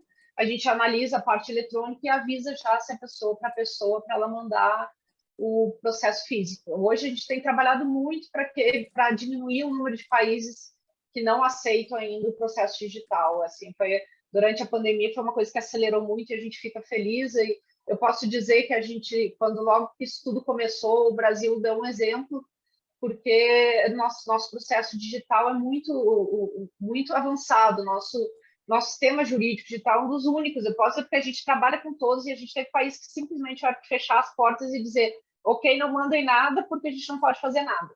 Então, países que a gente pensa, nossa, mas claro que eles vão ter uma estrutura, não, levaram meses até, e alguns até hoje não conseguiram resolver questões. Então, eu já cito como exemplo, não é uma crítica, mas é o sistema deles que ainda não mudou legal, é a Alemanha. Eles exigem mesmo, eles precisam uma cópia física da decisão. Às vezes até a assinatura eletrônica é um problema e a gente tem que pedir que o juiz assine a mão em cima. Então, assim, são questões que a gente trabalha todos os dias na autoridade central com outros países para tentar resolver. Né? A gente vai estar tentando aumentar. Portugal, que é o país que a gente mais trabalha, aceita digital, então isso é ótimo para a gente. Vocês já sabem que pode só nos mandar o pedido. Tem uma pergunta já direta para você. Vocês passam explicação em qual língua atualmente? A gente trabalha, como a gente recebe muitos pedidos assim, dados às varas, as dúvidas principais enviadas para o nosso e-mail são de brasileiros, ou de varas é quase sempre português, mas a gente tem como responder em inglês, em espanhol. Infelizmente não tem muito mais assim, mas a gente consegue ler também, se mandar em francês, se mandar. A gente dá um jeitinho que a gente já está acostumado dentro do departamento da nossa coordenação geral. Alimentos é só um pedacinho, a gente tem um número muito maior de outros tipos de pedido e com todos os países possíveis, então a gente consegue. Mas, em geral, inglês e espanhol é tranquilo. Olha, doutora, muito obrigado, eu gostei demais, eu certamente vou querer me aprofundar no tema, gostei muito da parte de mediação internacional também, agora acho que todos nós aqui que estamos acompanhando isso, tenho certeza que gostamos, tá? Muito obrigado. Eu tenho algumas outras perguntas que eu gostaria de fazer para a doutora Fernanda, para a doutora Patrícia, que chegaram no decorrer da explanação delas, tá? Eu vou juntar algumas perguntas para a gente não se estender tanto. Mas a primeira veio na fala da doutora Fernanda, que seria o seguinte: a guarda alternada, eram duas questões, eu estou colocando em uma, tá? A guarda alternada atrapalha a rotina das crianças? Primeira coisa. E aí veio uma na sequência, funciona melhor para adolescentes? Então, foi a primeira, então, foi uma questão assim colocada, se atrapalha uma rotina das crianças menores, né? Não precisou aqui idade, e se funciona melhor com adolescentes. Então, pela sua experiência, doutora Fernanda, o que você tem acompanhado com esse quesito? Estão me escutando bem? Meu microfone aqui está dando umas mensagens de estresse. Pergunta ótima, eu acho que a guarda alternada, a priori, eu acho que existe, como eu falei, um preconceito em relação a ela ser ruim. Eu acho que algumas famílias no test drive do final da União, aqueles que comunicaram bem, foram testando formatos. Então, eu conheço um caso de um casal que tinha 4 filhos, em idades bem diferentes, uma escadinha, e eles foram testando, né? Olha, então vamos fazer quantos dias, vamos fazer o sistema tradicional, vamos fazer o sistema guarda alternada. Minha impressão é que para adolescentes funciona de uma forma muito mais clara, porque eles mesmos muitas vezes não querem ficar nessa ida e vinda, eles querem, né, ter o tempo deles. Então, minha impressão é que sim, que a guarda alternada para os adolescentes é aceita de uma forma muito mais comum, e isso deles transitarem para lá e para cá não é tão problemático. Para as crianças pequenas, eu acho que se tiver uma comunicação boa, né, e o respeito a esses testes e esses momentos da criança com flexibilidade, acho que isso é um ponto importante. Porque pode ser que a criança numa semana esteja né, mais adoentada, teve, né, alguma situação sensível. Então, acho que se os pais se comunicam, eles podem ir ajustando. Mas eu, pessoalmente, acho que ela, claro, a priori, se ela vai ser uma grande novidade, não tem nada a ver com a vida dessas famílias, aí fica uma criança, até vendo o CED, criança nômade, né? Criança ping-pong, isso não faz sentido, né? E aí a Patrícia trouxe um exemplo bem interessante, Patrícia, aliás, obrigada pelas palavras tão gentis, que é a situação, né, de quem tem recursos, deixar as crianças na casa, no centro de interesses, e os pais transitarem, que é essa guarda nidal, então o ninho está preservado. Então, é o contrário, né? Quem fica ambulante são os pais. Isso é claro para quem tem recurso, para quem tem condições. Então, eu acho que minha resposta parece que sim. Acho que adolescentes são ainda mais tranquilos com a compartilhada, mas acho que para crianças menores, eu acho que não necessariamente, se a rotina for bem construída e a comunicação fluir de forma apropriada. Tem uma segunda questão que saiu também enquanto a senhora estava fazendo a sua palestra, que seria o seguinte: pode ser estipulado, você comentou alguma coisa nesse sentido, mas pode ser estipulado 2 tipos de guarda vinculando a idade das crianças? Então, eu entendo que com essa pergunta é assim, até tal idade é um determinado tipo de guarda, e depois de tal idade será Desculpa, alternado. para mim a pergunta, eu não escutei, porque eu É, estava, meu microfone estava, eu achei que você não, estava no não, é mundo. para a doutora Fernanda mesmo, Pode para repetir, você. por favor? Lógico. Pode ser estipulado 2 tipos de guarda vinculando idade da criança? Então, deixa eu colocar aqui, ver se funciona. Não foi mencionado aqui. isso na mediação, tá? Isso saiu a pergunta, tem uma outra pergunta vinculando a mediação, mas essa não tem a ver com a mediação. Acho que foi no momento que a senhora colocou as oportunidades, que um advogado já colocou tudo na peça e tudo mais. Então, na verdade, alguns advogados fazem assim, um modelo subsidiário. Olha, estou pedindo guarda no lateral, na casa da mãe, com padrão. Caso Vossa Excelência não entenda e queira compartilhado, estou colocando uma vez a mais por semana. A gente sempre acha que... Mas aí são alternativos ou subsidiários, não vão ser os 2, né? Se eu entendi bem. Agora, com relação à idade da criança, costuma haver geralmente uma visão mais restritiva da criança pernoitar fora de casa quando ela é muito pequena, quando se entende que ela está em fase de amamentação e que, portanto, se ela não usa mamadeira, por exemplo, a alimentação depende totalmente da mãe. E às vezes a criança para de ser amamentada e ainda fica esse critério, não, mas ela é muito pequena, dormir fora de casa vai ser um trauma para ela. Eu acho que realmente, às vezes, viram tabus, impeditivos e preconceitos. Às vezes a criança, conforme, né, a ambientação e o hábito, ela pode sim ficar. Eu tinha entendido a pergunta inicial, porque eu estou penando aqui com o meu microfone, no sentido de que a criança, se eu poderia colocar conforme a idade. Então, até os 5 anos seria... Foi isso que eu entendi. Isso?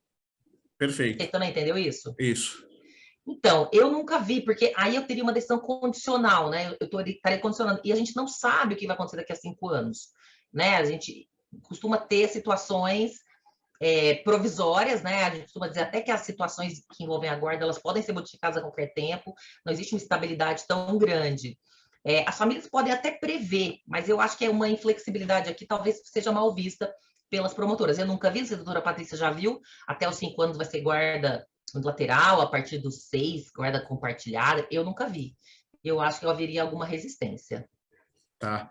Eu tenho depois 2 perguntas para a Patrícia, mas eu gostaria de fazer uma outra para a senhora, que é o seguinte, que saiu logo depois que foi falado de mediação, mas como eu sei que a OAB tem projetos, e eu acho interessante, como pode ser feito o pedido, como pode ser pedida, desculpa, a mediação de forma prática e como funciona? Muito interessante, porque até, obrigada por falar, Savoy, a gente tem uma preocupação nessa ideia de distribuir aí informações sobre a mediação, as pessoas saberem o caminho da mediação, afinal, como, onde, como funciona. Então, a gente tem, muitas vezes a pessoa, quando está no final da união, ela vai procurar um advogado para conhecer seus direitos, então é muito importante a participação advocatícia ou da Defensoria Pública, para que a gente tenha um dos princípios dos meios consensuais, que é a decisão informada. A pessoa tem que saber seus direitos. Então, a gente realmente gosta da participação de uma pessoa que está entendendo o que está acontecendo. Então, o ideal é que essa pessoa busque conhecer seus direitos na defensoria ou com a advocacia. E também pergunte sobre esses mecanismos, né? Em outros países já acontece isso. O cliente fala, olha, eu não quero ir para o tribunal. Aliás, eu sempre brinco com os meus advogados que se tiver clientes orientais, muitos vão dizer, poxa, justiça não. Qual é o formato da mediação que vocês aplicam? Porque já é uma demanda, muitas vezes, conforme, né, a orientação do cliente. Então, acho muito importante que você pense, poxa, eu não queria briga, eu não queria litígio, e já pedir para a pessoa que vai atender na área jurídica um encaminhamento, olha, eu quero conhecer a mediação. E aí esse profissional, essa pessoa da área jurídica, vai te dar alguns caminhos. O Poder Judiciário tem disponibilizado espaços, que são os CEJUs, ou Centros Judiciários de Solução de Conflitos, em que o Poder Judiciário vai receber o caso e vai enviar uma carta convite para que a outra pessoa possa comparecer a esse centro, CEJUs, que é o CEJUs, e ali ter rodadas de conversações. Geralmente ali vai ter um conciliador ou uma conciliadora que vai tentar ajudar a destravar. A gente sempre entende que é legal, é melhor que essa pessoa vá com o advogado defensor, para que durante as conversas que surgirem dúvidas jurídicas, essas pessoas possam, né, orientá-las. Porque a conciliadora tem um papel de imparcialidade, ela não pode dar orientação jurídica. Então, esse é um caminho. Às vezes, o advogado ou a defensora vai encaminhar para uma mediação privada, pré-processual e extrajudicial. Então, por exemplo, eu sou advogada voluntária aqui na capital paulista, no Departamento Jurídico 11 de Agosto, que é uma associação de alunos e alunos da USP. E a gente tem um convênio para mediação privada com o IMAB, que é o Instituto de Mediação e Arbitragem do Brasil. Então, vem o mediador do IMAB nas dependências desse departamento jurídico, a gente tem uma sala separada, que é a sala da mediação. E a gente tenta favorecer essas conversações para esse casal tentar se, né, vamos dizer, entender. Tudo isso no plano gratuito, pensando nesses projetos para as pessoas mais vulneráveis. Além disso, você tem que pesquisar a sua realidade local, porque às vezes tem casas da cidadania, casas da família, né? Tem muitos modelos de atendimento que possam ter mediação também. Nos fóruns, por exemplo, aqui na capital paulista, quando é uma situação que envolve uma pessoa idosa com deficiência, tem atividades específicas no Foro Regional de Santo Amaro. Então, você vai ter que entender um pouco onde você se situa.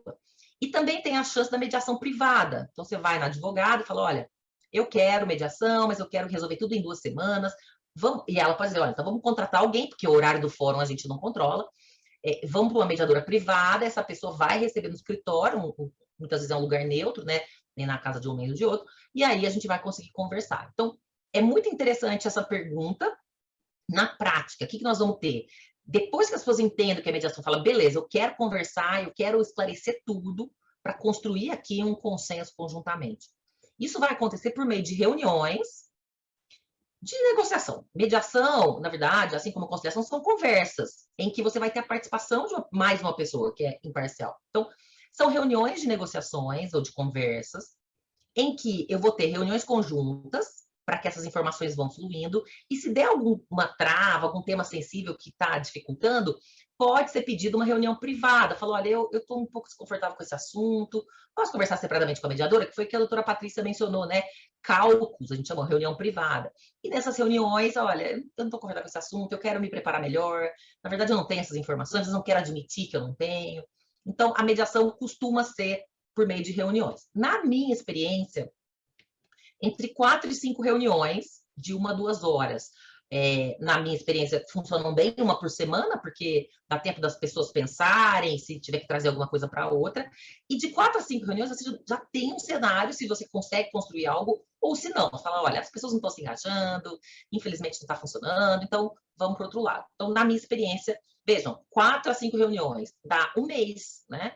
Mas você também pode falar, não, eu tenho 2 semanas, então vamos fazer 2 por semana, 3 por semana. A vontade das partes é muito forte, porque as pessoas envolvidas têm essa autonomia. Então, na prática, são reuniões, as partes podem ir com seus advogados e recomenda-se que elas vão, ou elas podem ir sozinhas, aí nenhum advogado está presente, né? Ou todas estão com advogado, ou nenhuma estão com advogado. Essa é a história da mediação privada. E aí é isso, são rodadas de conversação com reuniões conjuntas e reuniões separadas.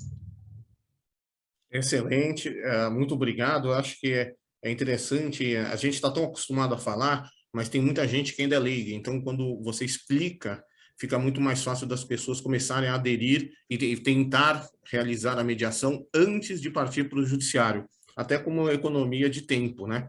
Então, para quem tem certa urgência, né, a gente estava ouvindo a fala da doutora Lalisa, imagina, né, a gente fica aqui imaginando a problemática de uma questão de alimentos internacional.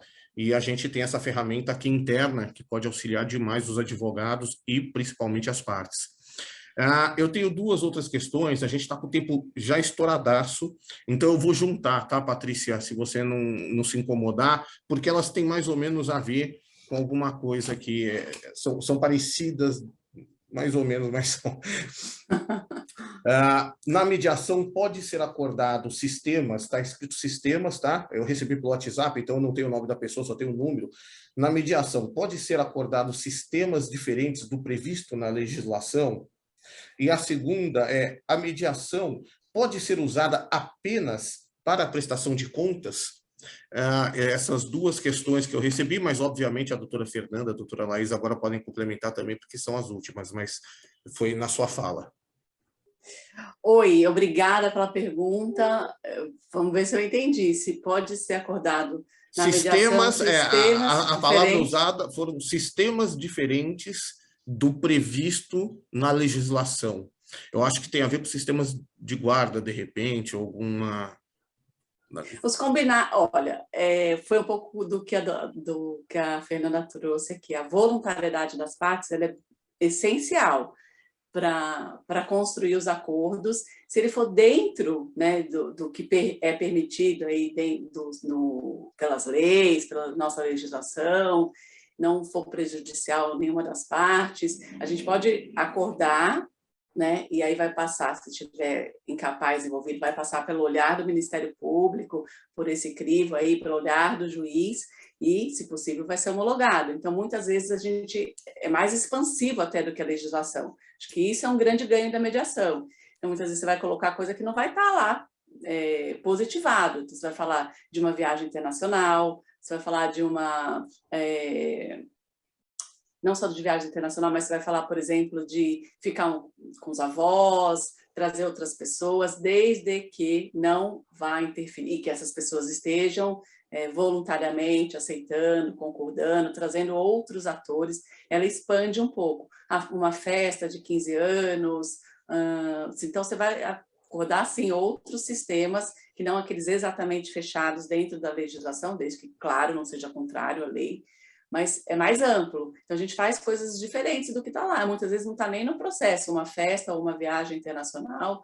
Eu peguei já coisas que a pessoa quer, porque quer uma festa de tal forma, de tal maneira. E com relação à guarda, por exemplo, a sanidade, talvez a pessoa tenha entendido que isso nem está na legislação. Mas sim, ela é já prevista. Eu acho que é muito mais comum, pelo que eu pesquisei, no Rio de Janeiro do que em São Paulo. E aí tem essa forma. Então, a gente pode acordar sistemas diferentes, sim. Legal. Desde que respeitar o princípio da voluntariedade e que não seja contrário à lei e que seja as partes que venham compor aquilo sob o crivo aí do Ministério Público, se estiver incapaz, e do próprio juiz de direito. Não sei se eu respondi. Não, respondeu sim, tá? Eu entendo que sim, se é prevista na legislação, então pode ser acordado e pode ser expandido. Não é contrária, na verdade, a legislação, isso eu quis dizer, não está fechado lá, mas não é contrário, então pode não ser feito. A segunda, tem mais uma pergunta que acabou de entrar no chat aqui, que são para todas, tá? Mas assim, a mediação pode ser usada apenas para a prestação de contas? Pode falar também, viu, Fernanda? Agora a gente está aberto. Larissa, você também pode abrir o microfone, que a última pergunta é para as 3. Eu vou trazer só um exemplo prático bem rápido, que era a dissolução, né, do casamento deles, eles estavam querendo divórcio, mas dissolução também da empresa, da sociedade empresária. E eles estavam querendo a prestação de contas, então a gente fez em momentos diferentes e era uma parte que era só prestação de contas, sim. Legal. Eu vou abrir a palavra aqui, mas só estou trazendo um caso prático que eu atuei nesse caso. Às vezes as perguntas elas não vêm completas, né? Mas assim, eu imaginei assim, prestação de contas, porque às vezes a pessoa pede, né, uma ação de prestação de contas e etc., e de repente foi utilizado para isso. A última... a Fernanda também concordou ali, já tinha sinalizado. A Gabriela já está me dando bronca, que eu sei, por causa do horário, mas é a última, Gabriela. Você está com o microfone. Eu que eu gostei da última pergunta, acredito que a doutora Aralisa pode ajudar. Essa pergunta que saiu foi bem interessante, tá? Aqui está assim, para todas. Na mediação privada, as partes podem eleger o foro de competência e a legislação aplicável ao conflito? Exemplo, mediação online de brasileiros vivendo em outro país pode eleger o Brasil como foro de legislação aplicável? Olha, na verdade, a mediação, a gente pode tentar tratar de tudo, mas justamente naquele ponto da apresentação, eu falei que teria que ter um cuidado especial com as legislações dos países envolvidos. Às vezes é mais de 2, 3, 4, mas porque existe muito pouca autonomia da vontade nessas questões de família, e a gente não tem como mudar, escolher fórum para a maioria das coisas. Eu diria que eu não conheço nenhuma questão, talvez só alimentos, porque a Convenção de Alimentos ela prevê alguns tipos de pedidos diferentes, então se entende que sim. Eu poderia, por exemplo, eu já peguei diversos processos assim de pessoas residindo no exterior e que querem cobrar o devedor aqui ou entrar com o pedido, mas não querem entrar com pedido de alimentos lá porque o devedor está morando no Brasil e isso demoraria muito, então eu quero pedir no Brasil, mas não teria que ser o fórum de residência da criança. Nesse caso, não, eu poderia entrar com pedido, existe até a convenção prevê isso também, e, enfim, não haveria maior problema. Agora, a guarda, por exemplo, é uma questão que não tem como alterar. A guarda, o fórum do país de residência da criança, isso para praticamente todos os tratados e todas as questões, então a gente não pode simplesmente, mesmo que seja online, assim, mesmo que vai ser sempre a residência da criança, o que pode ser feito na mediação. Isso é um tipo de mediação muito interessante, que é a mediação antes que uma subtração ocorra, que é que a gente chama de relocação. Então, antes de criar essa situação, a pessoa tenta fazer uma mediação para decidir se a criança vai ou não vai para outro país. Por exemplo, muita gente precisa se mudar por questões profissionais e tal. Então, esse tipo poderia fazer, mas ainda assim, quando chegar no momento se houver qualquer conflito, a decisão vai ser do país em que a criança residiu. A gente até teve um caso interessante assim que envolve como se a residência mudou mesmo, porque o pai, por exemplo, era servidor público e foi fazer mestrado em outro país, com a família inteira, mas lá se divorciaram, e ele alega que assim, a jurisdição ainda é brasileira, porque ele era servidor público, que não foi era uma coisa temporal certa, era 1 ano e eles saíram de volta. Então, abre espaço para muitas discussões. A gente eu estou dentro de um grupo de trabalho, de experts lá na AIA, sobre reconhecimento de acordos privados em matéria de família. É um trabalho bastante complicado, porque a gente não consegue chegar a um acordo. Assim, não é que a gente não consegue, a legislação de cada país impede que se chegue a um modelo que possa ser útil para todos, né? Então, é muito mais fácil com outros temas. A gente tem vários outros temas em que pode, mas a direito de família, infelizmente, felizmente, não sei, eu acho que podia ser até mais complicado se a gente não tivesse um fórum fixo, assim, que é o da residência da criança, é o mais simples de usar. Então, basicamente isso, não teria como fazer esse tipo de definição. A pergunta foi aberta, então eu já passo direto para a Fernanda, porque ela não se ateve à mediação familiar. Então, se quiser complementar, doutora Fernanda, fica à vontade, por favor. Perfeito, obrigada. A doutora Larisa falou muito bem. A gente tem alguns espaços aqui que envolvem a ordem pública. Então, especialmente pelo interesse da criança, costuma se pressupor que o local onde a criança está é um critério de facilitação de atendimento a esse superior interesse. Se precisar de alguma iniciativa instrutória, alguma prova, né, o juiz estaria mais próximo, né, se precisasse eventualmente de um contato. Então, eu concordo, eu acho que existe um grande espaço de autonomia das pessoas, mas quando envolve incapazes, existe realmente esse limite, né, enfim, da situação. Só quero lembrar que é quando vira um problema que vai perante os magistrados. Quando as partes estão em consenso, o consenso é poderoso, elas conseguem, né, com autorizações, enfim, combinar muita coisa. Agora, quando vão judicializar, entra o olhar das autoridades. Aí, cada olhar vai ser mais restritivo em relação a essa liberdade. Tá ótimo. Patrícia, quer complementar? Não, eu vou seguir aí a doutora Fernanda e a doutora Larissa, que acho que elas são mais... tem um olhar mais específico sobre esses assuntos, não é algo que eu conheça profundamente para... Vou seguir elas aí, né? Vamos colar a resposta. Então, tá bom. Gente, eu queria agradecer demais a participação de vocês. Gostaria de dizer que eu aprendi muito, e se tem algo gostoso de quando nós fazemos eventos, é quando a gente aprende. E hoje eu aprendi, acho que todos que estão aqui vendo e todo mundo que ainda assistirá depois o vídeo, né, nos streamings, que assim que forem disponibilizados, tenho certeza que vão aprender também. Gabriela, eu queria te parabenizar pelo painel. Essa semana foi a Gabriela que desenhou a Semana da Família, então tudo começou lá atrás, quando a gente falou que o mês de agosto era o Dia dos Pais, e eu queria falar para vocês que assim a gente pode depois montar uma coisa, porque os outros dias foram muito interessantes. Então, a gente teve, por exemplo, a questão de discriminação da mulher no ambiente de trabalho. A gente teve demissão depois da volta da licença maternidade, um número gigante de mulheres. Aí, no dia seguinte, a gente teve falando da equidade de gênero. Então, como que vai ter equidade de gênero se você tem as licenças? E aí, tivemos acesso a programas, inclusive em empresa cidadã, no qual tem a extensão do plano da licença maternidade para 180 dias para a mulher, para o homem de 5 para 20 dias, mas muitas empresas hoje já dão 180 dias para o homem também. Algumas empresas no Brasil que já estão dando 1 ano de licença maternidade, tanto para homem quanto para mulher. Então, a coisa vem avançando de uma... A gente que gosta da mediação e a gente que gosta, né, de trabalhar com família, ela vem avançando de um jeito muito rápido e muito proveitoso. Assim, é desafiador e gostoso. Então, você está de parabéns pelo desenho da Semana da Família. Gabriela, foi muito bacana. Eu que agradeço. Imagina, muito obrigado, doutora Larissa, doutora Fernanda, doutora Patrícia, Gabriela. Eu tenho só um último comentário, só vai, desculpa. Por favor. Eu já vi que você estava já encerrando, para não dizer que eu estou te dando bronca, eu vou continuar.